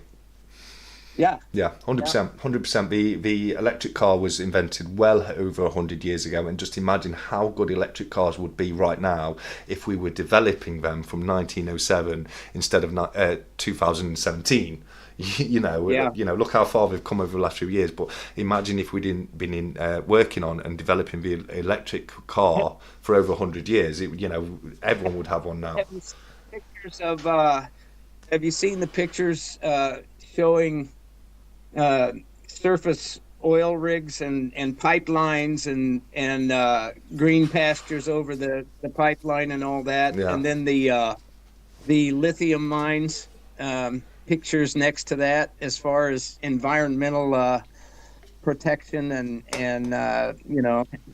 taking care of global warming issues and it's amazing what they do to the earth to get the lithium to make the batteries in these cars is horrendous compared to piping oil underground. It's When I saw a thing the other day where there was a big charging station. It had probably 10 of the for lack of better term, pumps, the connections for electric cars, and the power was down. So they had a big, on a trailer, about a 15-foot tall and 20-foot long diesel generator Hmm. running in the background to power those electric charging stations. Yeah. Yeah, absolutely. We've got some great comments coming in Cranky. Like Luke said, there's definitely two ones that come to mind. I think the one that 365 is referring to was he the car mechanic. There was a guy who was a car mechanic and like a racing mechanic kind of thing, and he invented one of the engines. And there was another guy a bit later, but there's also been other people who's invented or worked very heavily on things like plasma batteries that last forever and can you can run entire towns off them and that kind of thing. Every single time they're found dead in their apartment. There was one guy, he was walking into he was about to give a speech about his development and his invention, and he got attacked and beaten to death at the doors to the convention. It's all. This isn't conspiracy. I know we're going down conspiracy corner, at the end of every week, but this isn't conspiracy stuff. This is stuff that's reported. It's recorded. These people are working on these things, and they just go. Things happen to them. It is a rabbit hole. It really is a rabbit hole, and one that I highly suggest everybody looks into, because the more people are aware of this kind of thing, the better, because it holds us back as a society so very much. I think, was it BBA put lithium and water don't mix. I'll be honest with you, I try not to mix anything that ends in ium with water, whether or not it's lithium, magnesium, potassium, anything that ends with ium, don't get it wet. They're like gremlins. Don't feed them after 12 and don't get them wet. Silverpunk, now we're 5 minutes late for the duck race, so I'll do this one from Silverpunk and we'll have a look. Go across to the duck race after that, but he's put perpetual motion as well. They cracked that to do free electricity. The thing just keeps spinning with no more added power once it has started going. Yeah, absolutely. AJ did a video on it over at Wi-Fi's, didn't he? Did you watch that one? He had that exact perpetual motion machine on there, and he did a great. I know I've mentioned Wi-Fi's a few times, but that episode is particularly good because he lists literally every single person that's worked on these inventions and what's happened to them, and it's a whole segment of the video, and I know a lot of it's like a pinch of salt kind of territory, but that one episode really. It gave me shivers. It really did. It was eye-opening and really did give me shivers.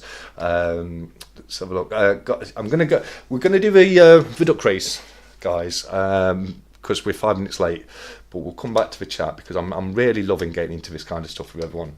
It's really intriguing. But same as I say, we'll go over to the duck race very very quickly. Cranky, I've got you loaded in this, so let me transition across to the duck race. There we go, duck race. Okay, so let me get my list and we will add that to list of people. Why can't I do that? Clear list. Nerd UK is asking if he's in, and I see CY just CY Nerd UK. yeah. No worries. Let me have a quick look. I don't think Nerd is in here. So Nerd UK and CY stacking. While I'm setting up, this is your last shout of the duck race. So Cranky, let me know if anyone else says anything. It was Nerd UK and CY, wasn't it? Yeah. Yeah. Any more popped up? No. And can you see the duck race stuff on the live stream? Can you see the list? I can. Brilliant. Okay, so right, we've got our list of 32 names there. How long? True Legends saying men ? True Legends. I think True Legends is. Yeah, here you go. True Legends 86 right there, buddy. Yeah. You're in there, mate. So yeah, I think we've got everyone in anyway. So yeah, this is so just to let people know, this is the first duck race for the channel bundle, which includes Cranky's stickers. But yeah, this is my duck race, and then we'll do Cranky's afterwards. So just so everyone knows. But Cranky, how long should we do this one for? 90 seconds. 90 seconds. No. How long have you been running them? 30 or 60? No, it's normally around a minute, so you know. Minute's good. A minute, yeah. Go for a strict minute. Well, how do you feel about 1 minute 15? That's perfect. That's. I was going to say that next. That's to appease Darth, because apparently 1 minute 15 is a difficult time 10 to. minutes. Yeah, 10 minutes. No, that's too long to comment on. But I noticed Darth put a comment on there that we should do it for 1 minute 15, because that's a difficult time to fake. So here we go, 1 minute 15. Great. Oh, we've got Wiggy. I'm honoured. Wiggy's come out and joined us tonight, buddy. My favourite duck hiding just there. That's the white wig of Wiggy. So yeah, we've got some fantastic ducks in this one. And so if you can just count down from 3, as soon as you say go, I will hit the start button and we will find our first winner of the evening. And 3, 2, 1. Go. And they're off, and straight away it looks like it's still like CY Sterling, plain duck, coming out of the blocks. But we've got duck number 21, the green heart duck. It looks like they've just taken over.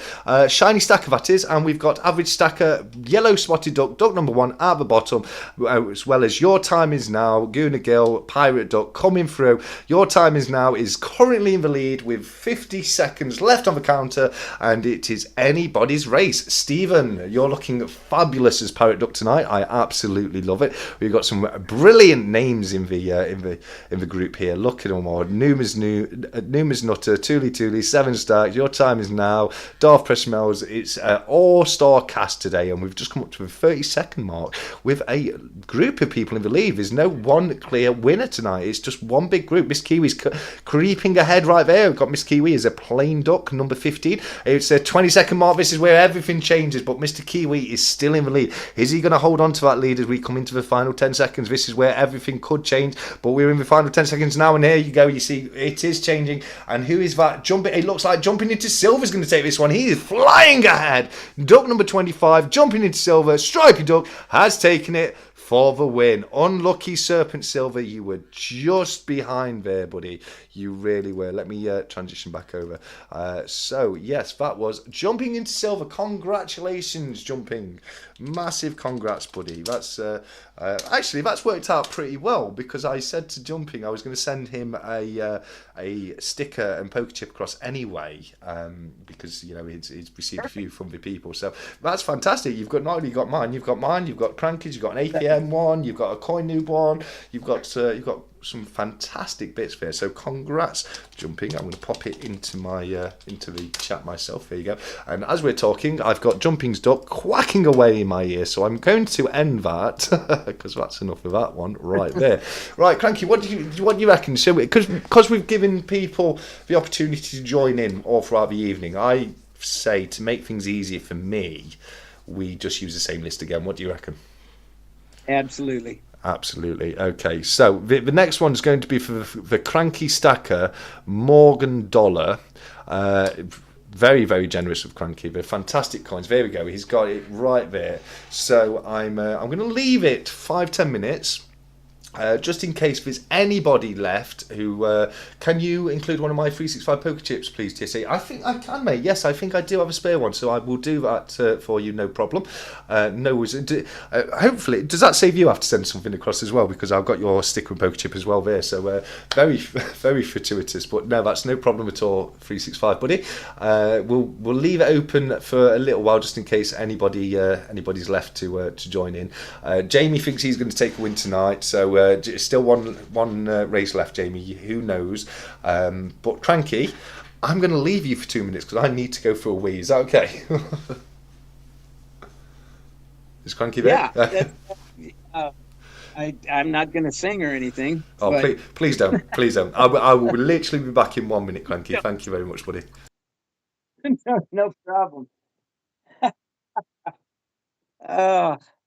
Well, that was excellent seeing you get that jumping. That's a very nice package. These weekly things he does are just incredible. Have I any slabs? I have one slab. And I can grab it. Hold on 1 second here. This is, if I can find it. Yeah. This is the only slab I have, and this was gifted to me through Can's auctions. It's a quarter. That's the only slab I have. I'm not much of a slab kind of person. I like to put my hands on things. I don't necessarily go for things that A, you have to pay to get graded, and then B, it doesn't matter to me. It's money to me. Silver, as Michi says. Somebody's saying croon for you. I'm not going to croon for you, Seven, but I'm going to tell you this: there is something coming along the lines of Kansas Kids song. He's definitely up for a Grammy this year from the hashtag Happily Cranky song that he did. And I have to pick up a guitar, but I have worked up a little bit of a song for him. Oh, and it's going to be marvelous. Do we get to hear a snippet tonight? No. Oh. Fair enough.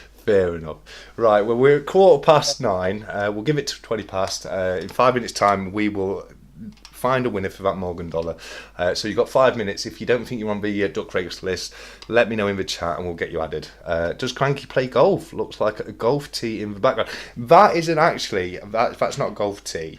That is a, 1 second, because what that is a super coveted silver pointing device, which I have one right here myself as well.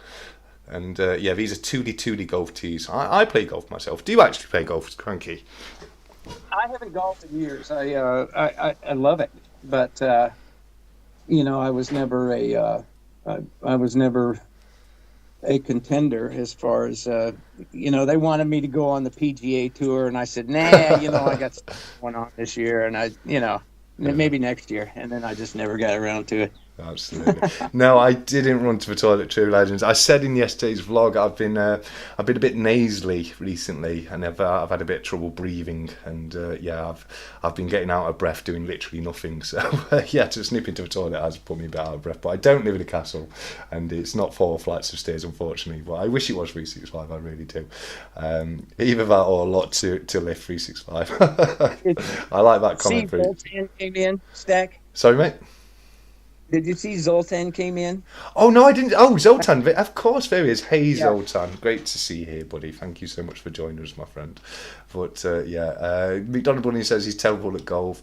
Don't mind the range where I can just whack it. No, that's fair enough. Spend some time on the range, get your game in. It's been a little while since I played. I've got a few spare sets if anybody needs to borrow a set to come and have a round.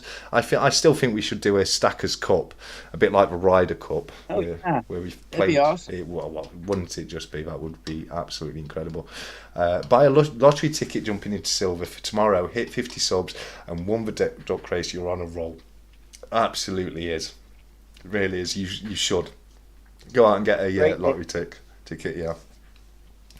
Diaxos, only golfing I've done is crazy golf. Crazy golf is difficult, you know. It really is difficult. Crazy golf. Putting is one of the hardest parts about golf. It really is, and you know, a lot of the pros do use crazy golf to get better at their putting game. Could I join Cranky's duck race, Silver Stag Stacker? Of course you can, Silver Stag Stacker. You certainly can. Silver. You do know that there is a professional league in crazy golf or miniature golf, whatever you want to call it. Did you know that? It does not surprise me one little bit, mate. It really doesn't. Jamie said he saw the 10-ounce Vortex bars. Beautiful. What kind of price are they going for? Do you know, Cranky? I have no idea. I just did see the notification come out today. I'm going to guess you're probably looking at, I don't know. I would say at least 350 on the. I don't know. I'd say probably 350. That's just a guess. It might be that's a great guess, and it might be it's not. But I haven't seen anything on it as yet, other than just that they are doing it. Yeah, no worries. Just going to the comments very quickly. Primo, it's the same list as the last one. So if you was already on the last one, which I've just checked you were, you're on this one. At 365, I've just added you in, as well as, who else was it? I've just added in as well. Silver Stag, yeah, no, I said that, didn't I? So that's cool. Yeah, Primo, you're already in, as per Shiny. Can I join the duck race? Zoltan, of course you can join the duck race. That's no problem at all. Zoltan, no worries. And... let's have a look. Yeah, okay. I think I'm caught up with the duck race. So just let me know, guys. Got a minute or two left. If you've not been added, and further to the last one, the people we've added is Silver Stag Stacker, 365, and Zoltan. So let me know if you do want to be added. Jumping in Silver saying, getting the Dragons, winning the duck race, getting so much love off the community, it's mad. No, it's your moment, Jumping. Enjoy it, my friend. You deserve it, buddy. Ozek says, Jamie Frost, they just announced them, but no release date as of yet. I'll look into it, Jamie. I'll look into it and bring them up in next week's vlog and see if I can get a bit more info on them, mate.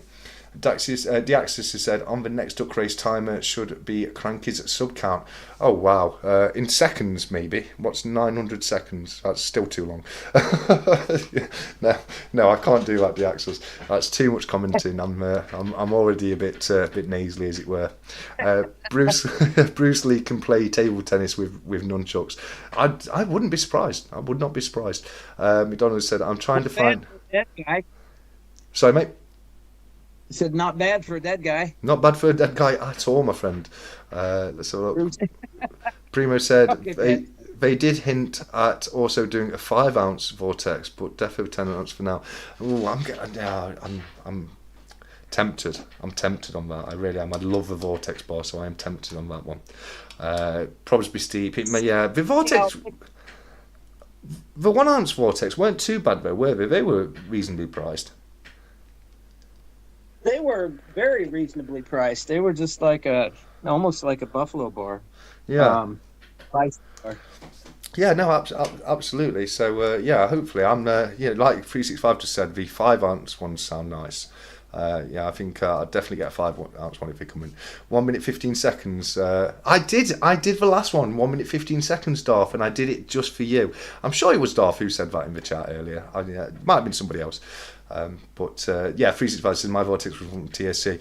It was because he was in the he was doing the 365 days of not spending, and I thought the Vortex bar was far too beautiful and it was far too cruel for 365 not to get one, so I sent one across to him, which was an absolute pleasure to do so. Sorry. By the way, if I win the duck race, can I donate the Morgan to CI Sterling? Of course you can, buddy. That's no problem at all.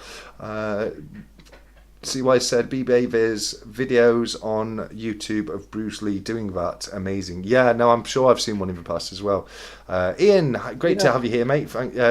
Brilliant to see you. Divide Cranky's subs by 10 and using seconds. I'm thinking about 90 seconds, I think that.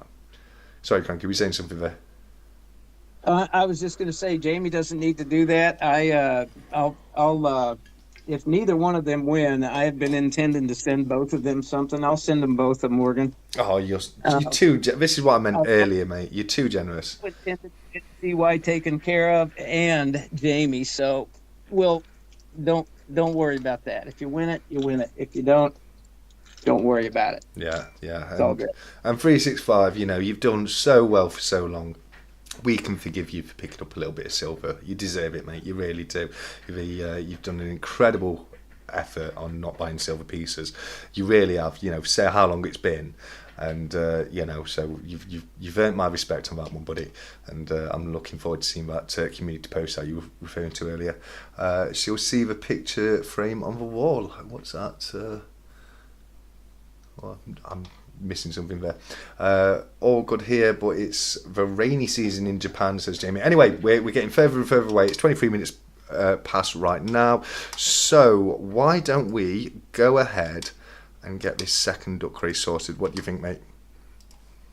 I think it's a grand idea. Me too. Sorry, wasn't talking about this. Sorry, buddy? Picture frame he was talking about, or was that something I missed? What's that? The frame. I wasn't sure.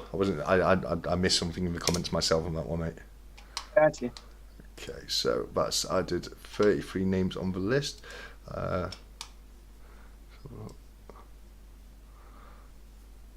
doesn't seem right, does it? 33? Wasn't it 32 last time? Yeah, there should have been Zoltan and should be 3 added to 32, so it should be 35. So why is it? What's the first one I've got? Average stacker 82. Let me look at my list. Average stacker 82. Yeah, no, that's bizarre. Names in list 33. Why is there only 33 names in the list? If it was 32 last time, unless I missaw it and it wasn't 32 last time, but I'm sure it was 32 last time. Let's have a look at the list. Okay, stop it. Here we go. Average stacker: Ian Ritchie, Francisco Lopez, Pure Metal Stacker, Silversons, Primo Prep, Steeler Stacker, Serpent Silver, Sean Brennan, Luke, Blistering Barnacles, Rex, Jamie Frost, Shiny Precious Metals, Mr. Kiwi, Two Legends, Coin Noob, McDonald Bullion, Tooly Oziac, Shiny Stacker, Numus Nutter, Silver Punk, Steven, Jumping into Silver, Your Time Is Now, Deaxus, Darth Precious Metals, CPM, 7 Stacks, Silver Stag Stacker, and 365 and Zoltan. I'm not missing anybody there, am I? You got Primo, right? Because Primo was one you were talking to. Primo's. There we go. Where's Primo? Yeah, Primo Prep. Below Silversins and above Steeler Stacker. Primo's in there. So Ian says it was 32 plus 4. I can remember added. It was 30. Yeah, it was 32. But I've only got plus 3 though. Who's the fourth one that's not been added? Because I've got, since the last one, I've got 7 stacks. Was 7 stacks in the last one? I can't recall. But yeah, no, that's not adding up, is it, people? That is not adding up. But I don't know why that's not adding up. But I'll go through the list again. Let's go through them together. Make that smaller. Just want to make sure I'm not missing anyone out, because that doesn't make any sense to me, because I thought it was 32 on the last one as well. So let's have a look.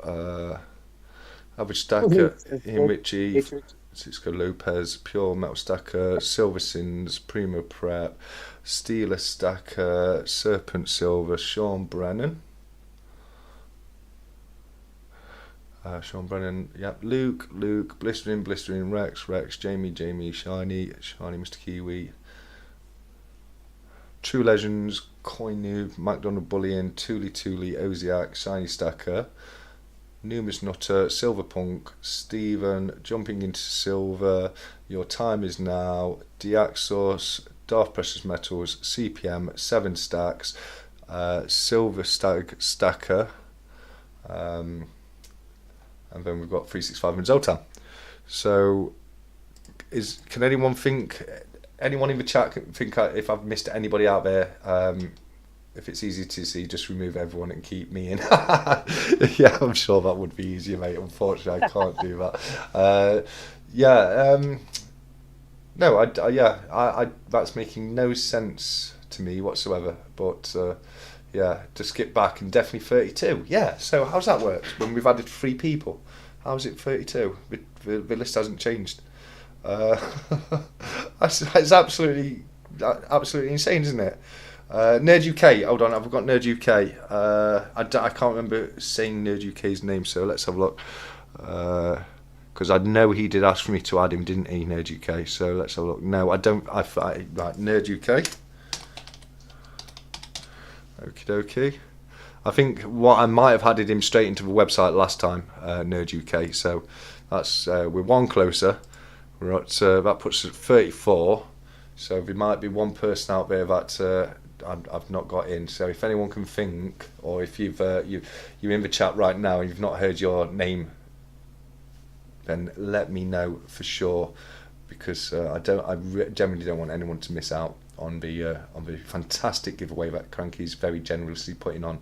So yeah, we'll give that 2 more minutes. CY, yeah, he was definitely in it, wasn't he, CY? So I think what I've done is I must have we'll get back over now, because I think there we go. So I think what I've done is last time I put Nerd UK CY Sterling straight into this list here, rather than putting them onto the Word document, which I use right here. And what happens is I lost them when we ended the last duck race. So I think that's it. But Nerd UK and CY Sterling, I think, are the 2 missing names, which then makes that right. So we said 90 seconds, didn't we? Yes. 90 seconds, okay, 35 people, 90 seconds, and we'll just one last very quick check. Anne-Marie Wilson, will pop you in as well, because you got here just in time, so look. I am. Press play, good luck everyone. Yeah, Zoltan, did we have Zoltan in? Zoltan, we talked about putting in or not, but... Yeah, no, he is in, is in. Okay. Yeah. Yeah, okie dokie. All right. Okay, right, we're ready. We're going to transition over to the duck race. I can't see that. Yeah, okay. No, it doesn't look like there's anyone else we've missed. So here we go. We've got the duck race here.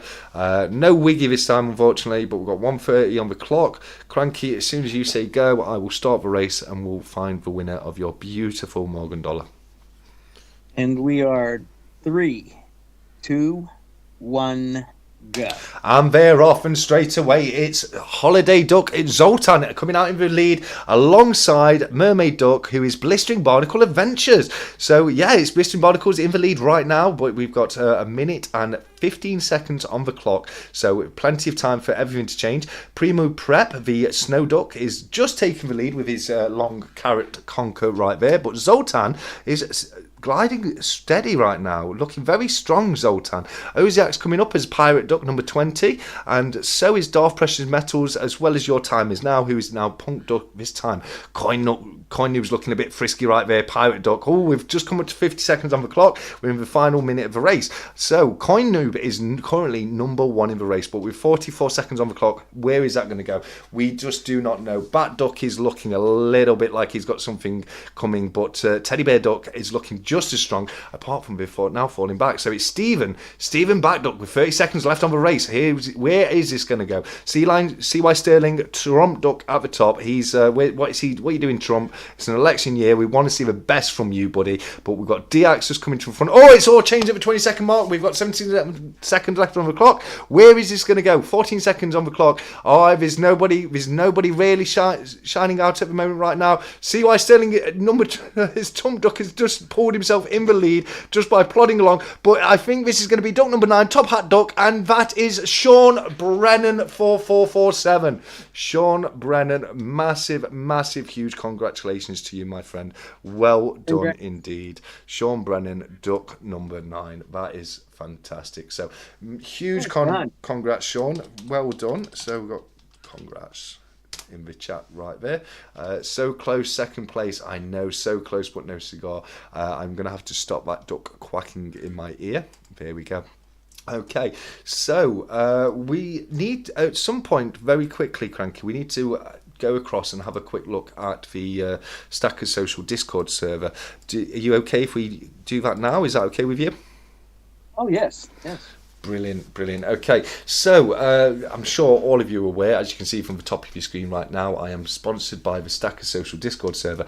When the Discord server first started, I did a little brief run-through guide to show people how to get on with the server. Now we've had a influx of people joining since then. A lot of people are new to Discord. They're not entirely sure how to go around, you know, navigating the server, etc. So we're going to have a quick look in one moment. I'm just going to transition us back over to my web browser if I can. Why is my web? There we go. My web browser's up now. How does that look on screen? Can you pretty much see everything, Cranky? Can you see my mouse pointer? Yes. Yeah, you can see that hovering over direct messages. Yeah. Yes. Brilliant. Okay, I just wanted to make sure I hadn't cut out too much of at the top of the screen, etc. So, okay, so what we have here, this is the Stacker Social Discord server, and this is on a PC, but it's not massively different on your mobile phone. It does look very, very similar, but I'll just give you an idea of how to navigate through. So, right here you can see it's direct messages. This is where if people contact you directly, so you can message from member to member, that's where those messages will show in your direct messages. This right here is the Stackers Social Discord server, and if you haven't joined Stackers Social as of yet, I have a link in the description to this video. It's the brand new Stackers Social link, which I think we'll all be using going forwards. But once you've joined the server, this is what you'll come across. You've got this piece here on the left hand side. Now, if you're on a mobile phone, that's not going to be on the left. That's going to be pretty much your whole screen. You won't really be able to see this stuff on the left here that you can on a PC. But what you do is you use this bit here to decide which room or channel you're going to go into. So up here at the top, we can see that at the very top we've got events, browse channels, and members. So events, if I click on that, you can see there's no up and coming events at the moment. Browse channels, that will tell you that's a list of all the channels. Now, one thing you can do on this, which is definitely worth mentioning, is if you're on the browse channel piece and you're not interested about any particular aspect, you might not be interested in pre-decimal coinage whatsoever, you can unclick it and that will remove it from your channel list in the main section. Okay, so I'd like to keep them all open, but as I say, if you did want to add or remove any, you do that by going into the browse channels section right here. The members is just as it says on the tin. That's a list of all the members in Stacker Social. We also have under information right here, we have rules and guidelines, which I do invite people just to familiarise yourself with. They're pretty much self-explanatory, like do not use abusive language, do not share illegal content, have fun, it's pretty standard stuff, but I do invite people just to come to terms with that and just to give that a quick check out. In the announcement section, we have things like the movie night from Spaceballs with Primo Prepper right here, other announcements that we need to make throughout the server, etc. So that's definitely worthwhile keeping an eye out just to make sure you're not missing anything. We do also have a spot price checker, which every day at 8 p.m. will update with the current gold and silver spot price in pounds, dollars and Canadian dollars as well. So that's US dollars, Canadian dollars and British pounds. So as of 8 p.m. today, the silver is sitting at £23.71 or $30.79 per ounce, and gold is sitting at £1,856.42 per ounce, and which means $2,410.92, etc., etc. Invite leaderboard. Unfortunately, this will no longer be a thing. It used to be a thing where we could see how many people had joined from each link, which is why I always used to say you had to use my link, because I was in second place, as you can see, right here with 50 people invited. I don't think I was going to catch 365 anytime soon. He's had 290 people come across from his channel or his link, but that was a bit of fun we were having, but the new link has replaced that because it doesn't break it down anymore. We've got a little bit here for new members if you'd like to introduce yourself. It's completely up to yourself. If you like this here, that's Nightmare. That was one of my favourite programs as a kid. Nightmare, and let me know in the chat. I can't see it right now, but let me know in the chat if there's if you were a fan of Nightmare too. Cranky, can you do me a favour? Can you just keep an eye on the chat, and if any questions come through about Discord, just let me know. I can, yes, sir. Brilliant, thank you very much. So going on, we'll go downwards, and when we come to the Stacker Social section. So this is where it all started off. Stacker Social. It was a Telegram group, and that entire Telegram group was basically just this one room on the new server where, you know, it's a kind of anything goes social hangout. It doesn't have to be about investments or precious metals or coin collecting. You know, you can just be talking about what you're up to that day, and it's just a social hangout room. So that's the best. You know, that's the best thing about Stacker Social room. It's just anything goes social room where we just get together and have a laugh. There's a awesome section right here which automatically puts links to all the videos made by creators who are in the Stacker Social Discord. So you can see we've got the Saturday Night Stack Chat right here. Before that we had Bits and Bobs have put a new video out. World Money Wins put a new video out. Silverpunk has got one right there. It looks like that's a short from Silverpunk maybe. But as I say, you know, you get a link from all the creators that are in the Stacker Social Discord server. We also run a number of giveaways directly through the server where we have a giveaway bot that will run them for us. 365 will normally announce them, and he'll put the giveaway bot on the in the room. As you can see, the last one right here, 1 ounce copper round. Copper round has a dragon design. It can be seen in my latest video on YouTube. It was very kindly donated by Urban Stacker for this score. Good luck, everybody. And then you'd enter through the giveaway bot, and that would randomly select the winner at a pre-disclosed time. We've got chat relating to the giveaways, so you'll see a lot of congratulations in there. We've just had something come up on Stacker Social. I've just heard that in my ear. Guess the hairy cow. This is going to be a lot of fun. So this is the hairy cow poll that Silverpunk has done for 365 days of silver, and now he's doing a competition where he's inviting people to put to guess the weight in the chat. And I think if it's still the same, or if the plan's still the same, 365 is going to be sending the silver hairy cow across to me so I can officially weigh it on a video, and then there's going to be another member of the community who will actually announce who won the competition. So that's going to be a lot of fun. If you want to take part in that, all you have to do is come across here and put your guess in for the Guess for Hairy Cow competition. We've got hello, mate. Yeah, sorry. CPM said, is there somewhere to promote your channels on Stacker Social? Absolutely. So the Stacker Social room, the one that I was referring to earlier, that's a little bit, you know, it's a hangout room. You can definitely put things in there, and if you're a new creator, you can put a message in there saying, hi, I'm a new creator, this is my channel link, etc. You can also do the same thing in the introduce yourself. You could put a link to your channel in there. As I say, if you are a creator and you're in the Stacker Social Discord server, you can let us know. I was going to come up to this a little bit later, but we'll do it now. If you let one of the moderators know, we have a creators lounge right here in Stacker Social, and that's where all the creators hang out. So if you are a creator, let one of the moderators, myself, Cyber Soundman, or 365 know it, and we will give you a creator handle which enables you to go into the creators lounge. But also, as I've said, you know, it will automatically produce links to all the videos that you produce by putting them in the video room, which I think is under here.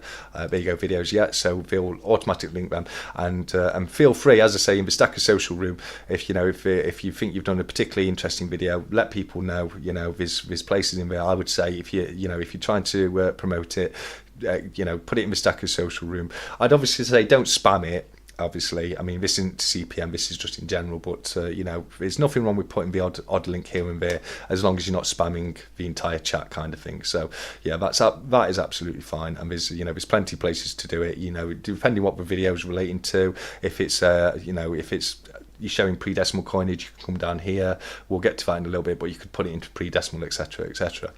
Right here we have the Precious Metals room or channel, which has a number of rooms in it, which is Precious Metal chats. You can see we get a lot of gifts, a lot of funny gifts in the chats, but the chats are, they're there for people to have a chat, get along and just have a good time really. But you can talk about precious metals in there.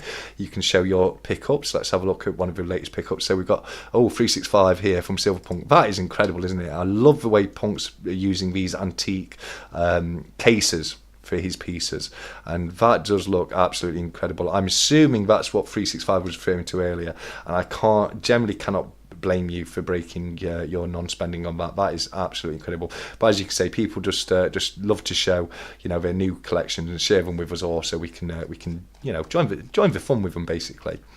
We've got antiques and collectibles here. So if you're into your antiques and collectibles, a bit like what I am, this is a great room for you. Some old Hot Wheel cars where I definitely remember them from my childhood.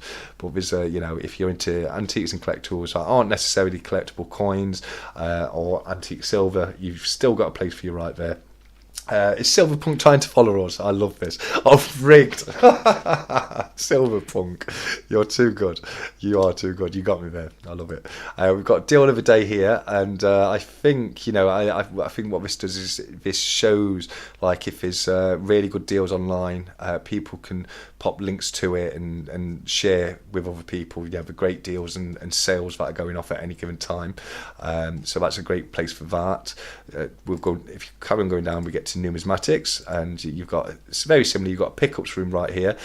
This was who was it earlier we were talking to? Was it Primo? I can't recall. Let's have a look. There was somebody earlier today. It might not be in this room actually. Oh yeah, it was. I can't recall. But yeah, they were sharing their pieces earlier. But yeah, one of my favourite rooms is the numismatic chat and pickups, and then you've got the pre-decimal room here. Are you laughing at the chat? I just moved and knocked my camera over. See, okay.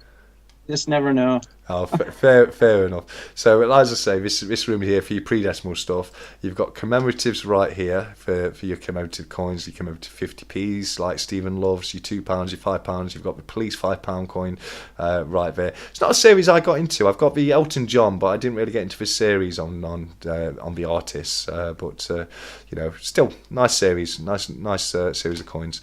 And then you've got graded coins right here as well, which is for graded things like this kind of stuff, coins that have been graded, sent off to NGC and that kind of thing, PCGS.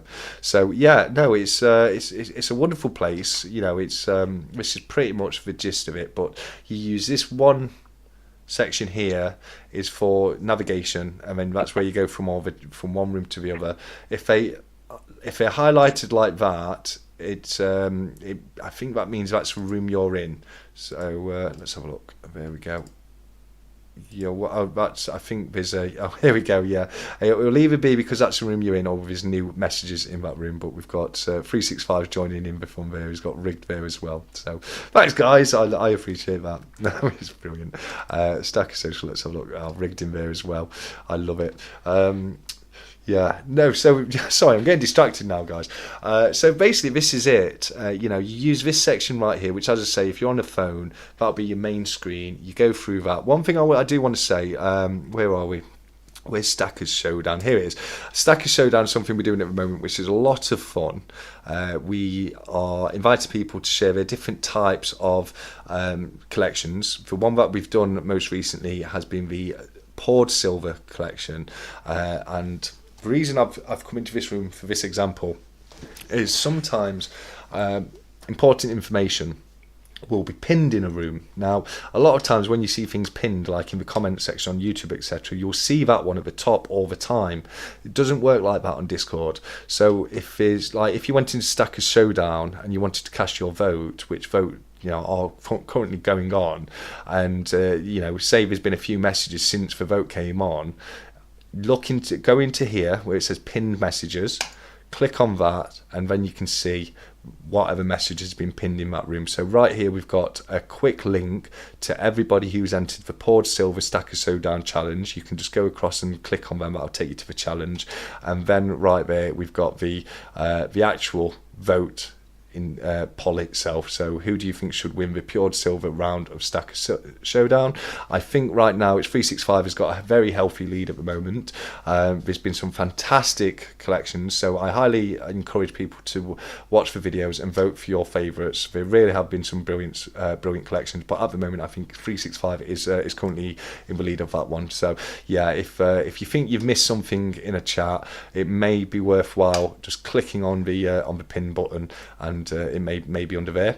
There's notification settings there, so you can set whether or not you get notifications. So you've got right here on this chat, I've got it set to only mentions, so I won't get a notification to my phone literally every single time somebody puts a message on there, because if you imagine it, if you got a notification every time somebody put a message on any of the rooms in Stacker Social Discord, you would literally you'd just be receiving notifications.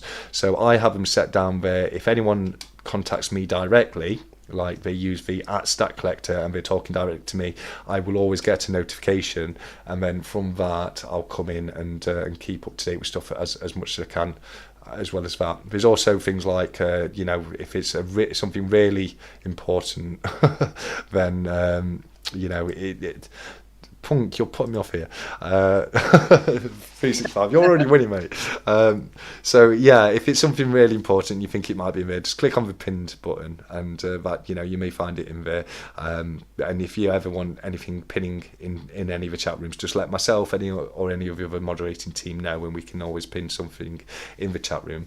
Speaking of Stacker Showdown, I think you've got a few days left to vote for this round, and I do believe Bits and Bobs are going to be announcing the next category on Monday.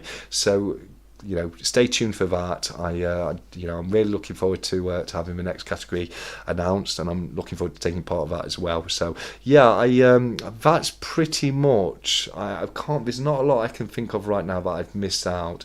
As I say, this is your landing page. This is your navigation page. This is where you go from one room to the other, and you do that by just literally clicking on it, and it will take you into the room. So yeah, go ahead, buddy. I hate to interrupt, but for Jamie's sake, he's asked who is on the Stack Chat next week. I know it's definitely a difficult hour for him right now. Stack Chat next week, I'm not sure is going to be happening just as of yet, because I may be on a fishing trip next week, but I will definitely let people know as soon as possible. There you go.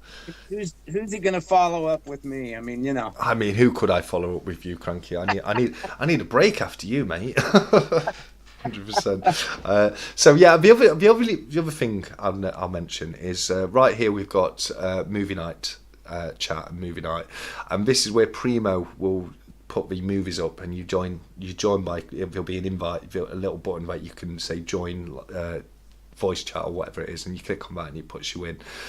We also have a games room where we will have poker nights. I think, was it Gooner Girl was suggesting maybe having a quick round of poker tonight after this chat. I think somebody was saying in the chat earlier, but they're very fun interactive interactive features of a Discord server. You all get your hand in poker, and then you've got to try and take everybody else's money from them. They can be a lot of fun. It's just as the movie nights can be as well. So it is. There's a lot of fun involved. It's not all serious. There's very serious discussions going on, and people asking for genuine assistance with things. And there's always so much positivity. Some places you can feel a bit daft when you ask a question. Do I look stupid by asking it, etc. There's none of that in Stacker Social. People love helping each other. They really do. It's such a wonderful environment of people to watch, and when you see somebody put a question up there, it can be difficult to answer it, because there's so many people and they're just jumping straight into answer, and it's fantastic. It really is. So it's so helpful, it's so friendly, and I highly recommend it to anybody who's if you're not familiar with Discord, if you've never used Discord before in your life, Neither had I. This was the first I'd heard of Discord. I didn't fully understand what it was, so I was very much in the same position myself when I first started using Stacker Social. But it really honestly doesn't take you too long to get your head around how it works, and there's nothing to be afraid of. The voice. If you do go into a voice chat room and you don't want people to hear you, make sure that your voice, your microphone is muted off. Other than that, there's nothing to be afraid of. It's just a wonderful group of people having wonderful chats, and also, it's a great opportunity to maybe pick up a few pieces of great price silver, because right here, as you can see, we have a marketplace where you can either pick up silver punk pours, liquid metals. We've got Carduous handmade leather goods. You've got a room for looking for things, a swaps room, and your main marketplace as well here. So this is things that people have listed for sale through the Stacker Social Discord. There's some great bargains come up. We also have a number of actual dealers that are members of the Stacker Social Discord server. My good friends down at Cardiff Gold are members of the group, and Dan is always, he's always getting interacted with the group. He's always getting involved. If he's got anything at a great price from the store, then he'll link that in the Stacker Social Discord, as well as other dealers and pourers as well. So all I can say is I'm truly behind Stacker Social. I think it's a wonderful thing. I've loved watching it grow, especially watching it grow from a Telegram group to what it is now as a Discord server. And I just cannot recommend it enough to people. I think it's a fantastic resource. It's great as a social platform to just hang out and have fun, but it's also a fantastic resource, for researching things and getting information. What was it today? Somebody picked up a cartwheel penny, and they just wanted a bit of confirmation as to what it was, and I was able to let them know, a bit of information regarding the cartwheel pennies, etc. And it is so very good for that. But that's probably about as much as I could go through. If anybody does have any questions regarding that, let me know. I'm just having a look. I can see Creative Press Metals has put, is there any rooms for other investments? There is literally that, mate. There's a room which is named other investments, and it could be anything like Pokemon cards. It could be, there's a specific room for crypto and your mainstream investments. They have their own rooms, but then there's another investment room. So that's things that are a little bit off the wall, kind of off the cuff kind of things. I use Pokemon cards as an example, but yeah, there absolutely is that. Let's have a look. Soon to be ex-wives. Yeah, absolutely. But yeah, if you have any questions going on from what I was saying about that, if I didn't cover anything that you do have any queries about, let me know. And also, if you're trying to use it and you're struggling with anything, either myself, Si365, or any of the moderating team will always be more than happy to help any way we can. Subpunk said, a very good explanation. We should record this perhaps for a few. We will be doing Punk. Yeah, when I do these, I record them and clip them, and I'm going to send the clip across to 365 and anybody else in Stacker Social who would like to put it on their channel to help people out. So don't worry about that. We will be clipping that. So yeah, I'm not doing okay, guys. Oh, Joseph, that's awful to hear. What's the matter, buddy? What's happened? I have a strong feeling that I may be targeted when I vote because I feel like the state is rising tax in every election. Oh, that's awful. I mean, nobody should ever fear to cast their vote. That goes completely against democracy, and it saddens me to hear that anyone could ever feel that way, Joseph. So I'm really, really sorry to hear that, mate. And I really hope things do get a little bit better. 365 said, incredible SS tutorial, even with us spamming it with GIFs. Well done on maintaining composure. Thank you so much, 365, mate. I really do appreciate that, buddy. I genuinely do. I'm glad I've done all right for you there, mate. So look, and it's quite odd that I was forced to give up my social security number to vote. That is strange. That is strange. That really is strange, mate. Homestead Aquarius, I think he's popping off. He said it's been fun. It's been fantastic having you here, mate. Thank you very much for joining us. Silverpunk says 365 Days of Silver was your idea. I thought it was funny. It distracted me a little bit, but as long as you're all right with that, I'm all right with that because it was funny. Tulin says, interested in some bits, put a bit unsure how to go about paying on Stacker Social. Oh, do you mean is that when in the marketplace, etc.? We don't. Stacker Social doesn't handle the money in the marketplaces. All sales are done. Oh my! Was that a gunshot? The hell was that? Jesus. Sorry guys, just had a massive explosion go off outside my house. I should probably go and check it out, but I'm here with you guys, so it'll be all right. I'm sure it will. As I was saying, we don't handle any money through any of the sales in Stacker Social. The sales are done directly through the individual sellers themselves. So we will be there to help as much as possible if there's any issues at all. But yeah, no, the actual sales themselves are done directly, and we've not had any problems with it. I can't see us having too many problems in there whatsoever.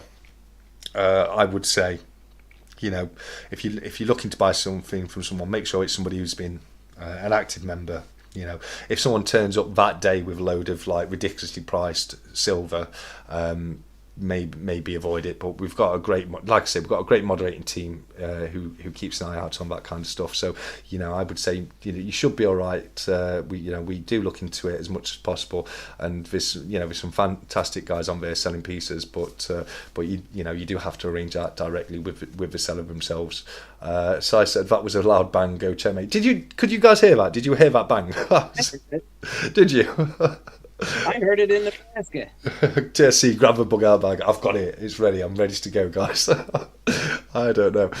That's the duck race generator gone. I love it.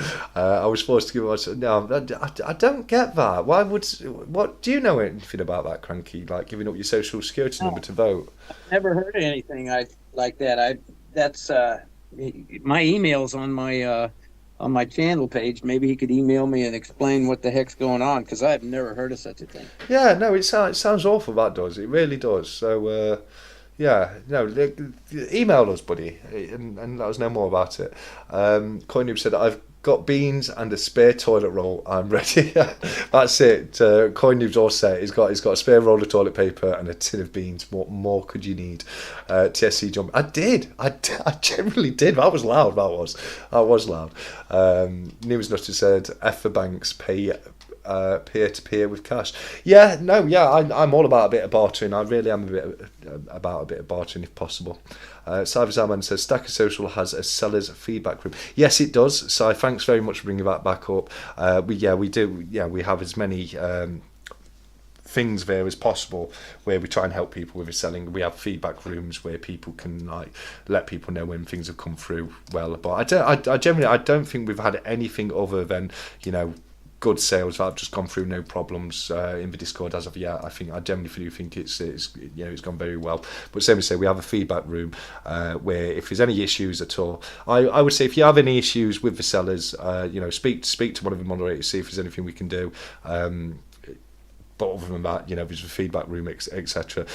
When I say speak to the moderators now, if we get a number of negative feedbacks about one person, then obviously we'll look into whether or not that person should be included in the Discord server, etc. Because obviously we don't, you know, we want nothing but good people in there, which is what we've got at the moment, so we want to keep it that way. Joseph Lopez says, I need your help, MJ. Squirrel, desperately. I don't know what to do about this. Well, mate, don't let us know, because it sounds like you're in a mess, Joseph, mate. It really does sound like it's upsetting you quite a bit. So definitely let us, contact myself and Cranky by email, and we'll see if there's anything we can do to help you out with any advice or anything like that, buddy. That was TSC's 100 kilogram bar falling over. I wish it was, mate. I generally do wish it was. Let's have a look. Where am I now? My email is on my channel. Send me an email. Yeah, absolutely, absolutely. Well said, MJ, mate. 365 days silver TSC treasure chest falling over on the fifth floor. Yeah, I don't know about that. TSC dropped his wallet. I wish these were all true. I really do. Great message. CPM said, I was surprised to provide ID in recent election and was told that my vote form was linked to my ID. Not impressed. No, that's that is annoying. It really is annoying. Yeah, and I'm trying to avoid the local, the recent election, etc. But yeah, Wolfstacker said SS is really great community. Will grow fast, definitely. It will do. It will continue to grow fast, and the bigger it gets, the faster it will grow.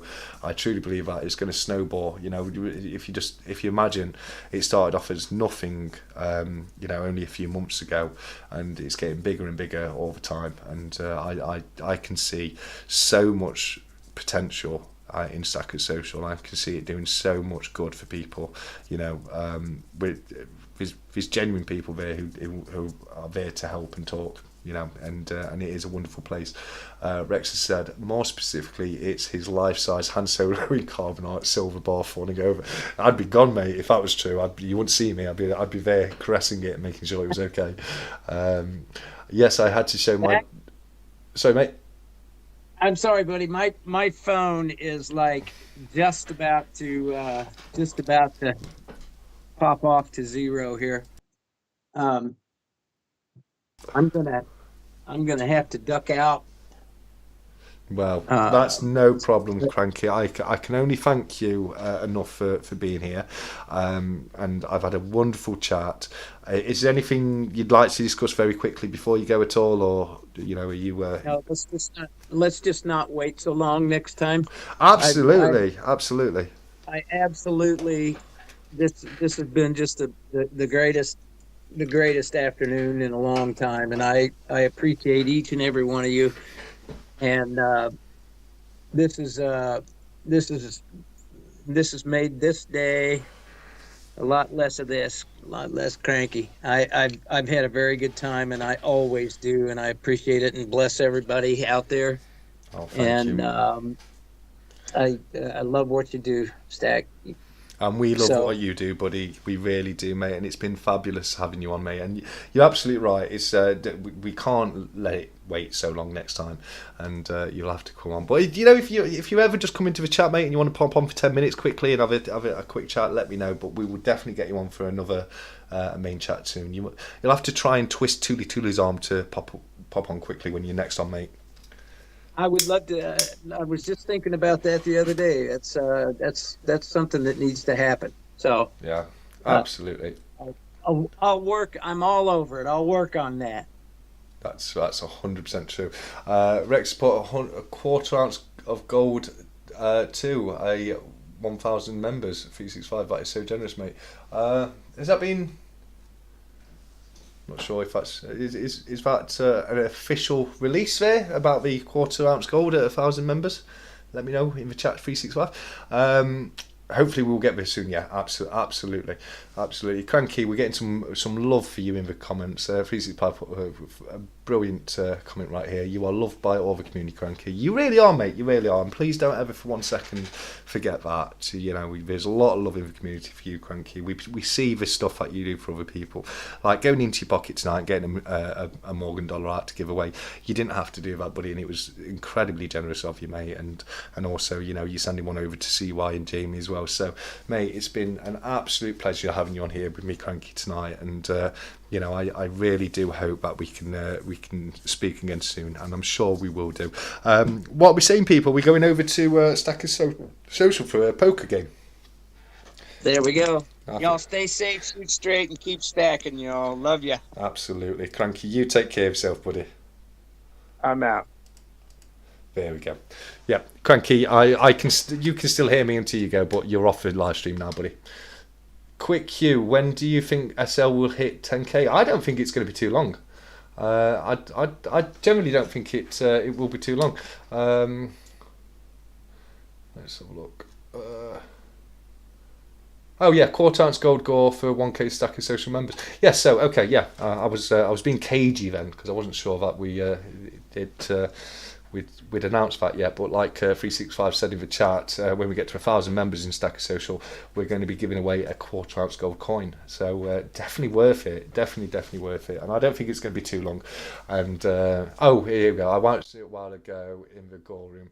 I must have missed that 365 buddy, so I apologise about that. But no, I'm glad it's out. I'll let people know. But I generally don't think when we get to 1,000 subscribers, I don't think it's going to be a massive amount of time for us to get to 10,000 after that. Because the same as I say, I think it's going to be a snowball effect. I think it's going to be exponential, and the bigger it gets, the faster it'll grow. So yeah, 365 he says he's up for a game of poker. Jamie, it's been fantastic having you here, mate. I know it must be like 6 o'clock in the morning for you there, so you take care of yourself. So yeah, I think we're going to go over and I'm certainly, if I can get on the game, if I can get on the game table, because I know it is limited to only so many players. If I can get on the game table, I will come across from a game in Stacker Social. Are you going to start the room up 365, buddy? Let us know, and yeah, I hope everyone in the chat can come across and join us in there and have a bit of fun while we play a bit of poker. I always end up losing my money dead quick. I do. It's quite embarrassing, really, but. I think it's probably because it's not real money, and it doesn't matter if you lose. Luke says, "Thank you for everyone for Vanata. Take care, or you take care too, Luke, and same to you, Jamie, and anyone who's good. How do you join the game? If you go in, so let's have a look. Has 365 started it yet? Let's have a look. Game chat. Okay, brilliant. Okay, right. Let me transition back over. I won't be able to see the chat. But let me see if I can give you guys an idea of how to get in. So, if you go into Stackers Social, if you're under Games Night right here, right, you've got the main chat room. But if you click on where it says Voice Chat, right there, that will put you in. So I'm in the Voice Chat now. I need to mute myself off. Let's have a look. Here we go. It puts you in there. So I will mute myself off, guys. Sorry about that. So right now we've got myself, 365 Days of Silver, Silverpunk. Is that I think that's CPM's logo. Oh yeah, CPM. Absolutely. And Cyber Soundman. And yeah, so you click on there. You need to be on this screen here in the voice chat in there. And then soon somebody will start the game. Size saying good evening to everybody in there now. I'll come back out quickly. But yes, as I say, if you go into the voice chat room, just click on there, then you should be able to join in. As I say, if you look at the pieces here, you can turn your camera on or off. You can turn your microphone on and off. Right now we've got Cy, the soundman, and CPM are having a little conversation. Silverpunk sounds like a Dalek because of his microphone. And I am struggling to chat with all you guys whilst listening to CPM and Cyber Soundman have a conversation over the top of me. So I'm going to come out of there, but as I say, it's under the voice chat in the games room. And then as you can see, you want to find Poker Night, join activity, and then it will take you to the Discord Poker Night. Let's have a look. So we do a bit of, what do you reckon, guys? Should we do a bit of commentary? No, that's it. But no, same as I say, you want to go into the... There we go. Oh, Silverpunk sounds so much better now. So, yeah, I'm going to jump out because I'm going to struggle to get onto the table if not. So, no, you're... Oh, right, okay.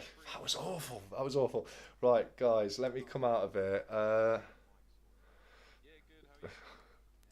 This is terrible. Right, so to come out, you go into the voice room, click on there, click on that, and then hang up, and then you're out of there. Brilliant. Okay, that was so difficult. It really was. I was trying to explain things to you guys, and people are having a chatting in the voice chat room. So I'm gonna end things there. And it really has been a fantastic evening tonight. It was fantastic to see Cranky hit 900 subs. So thank you everyone for your help to getting there. And if you are going to be in the poker night, I will see you in approximately 5 minutes. But yeah, that being the case, I've definitely rabbled on long enough. So I'm going to leave you all by saying, until next time, as always, look after each other, keep stacking, take care.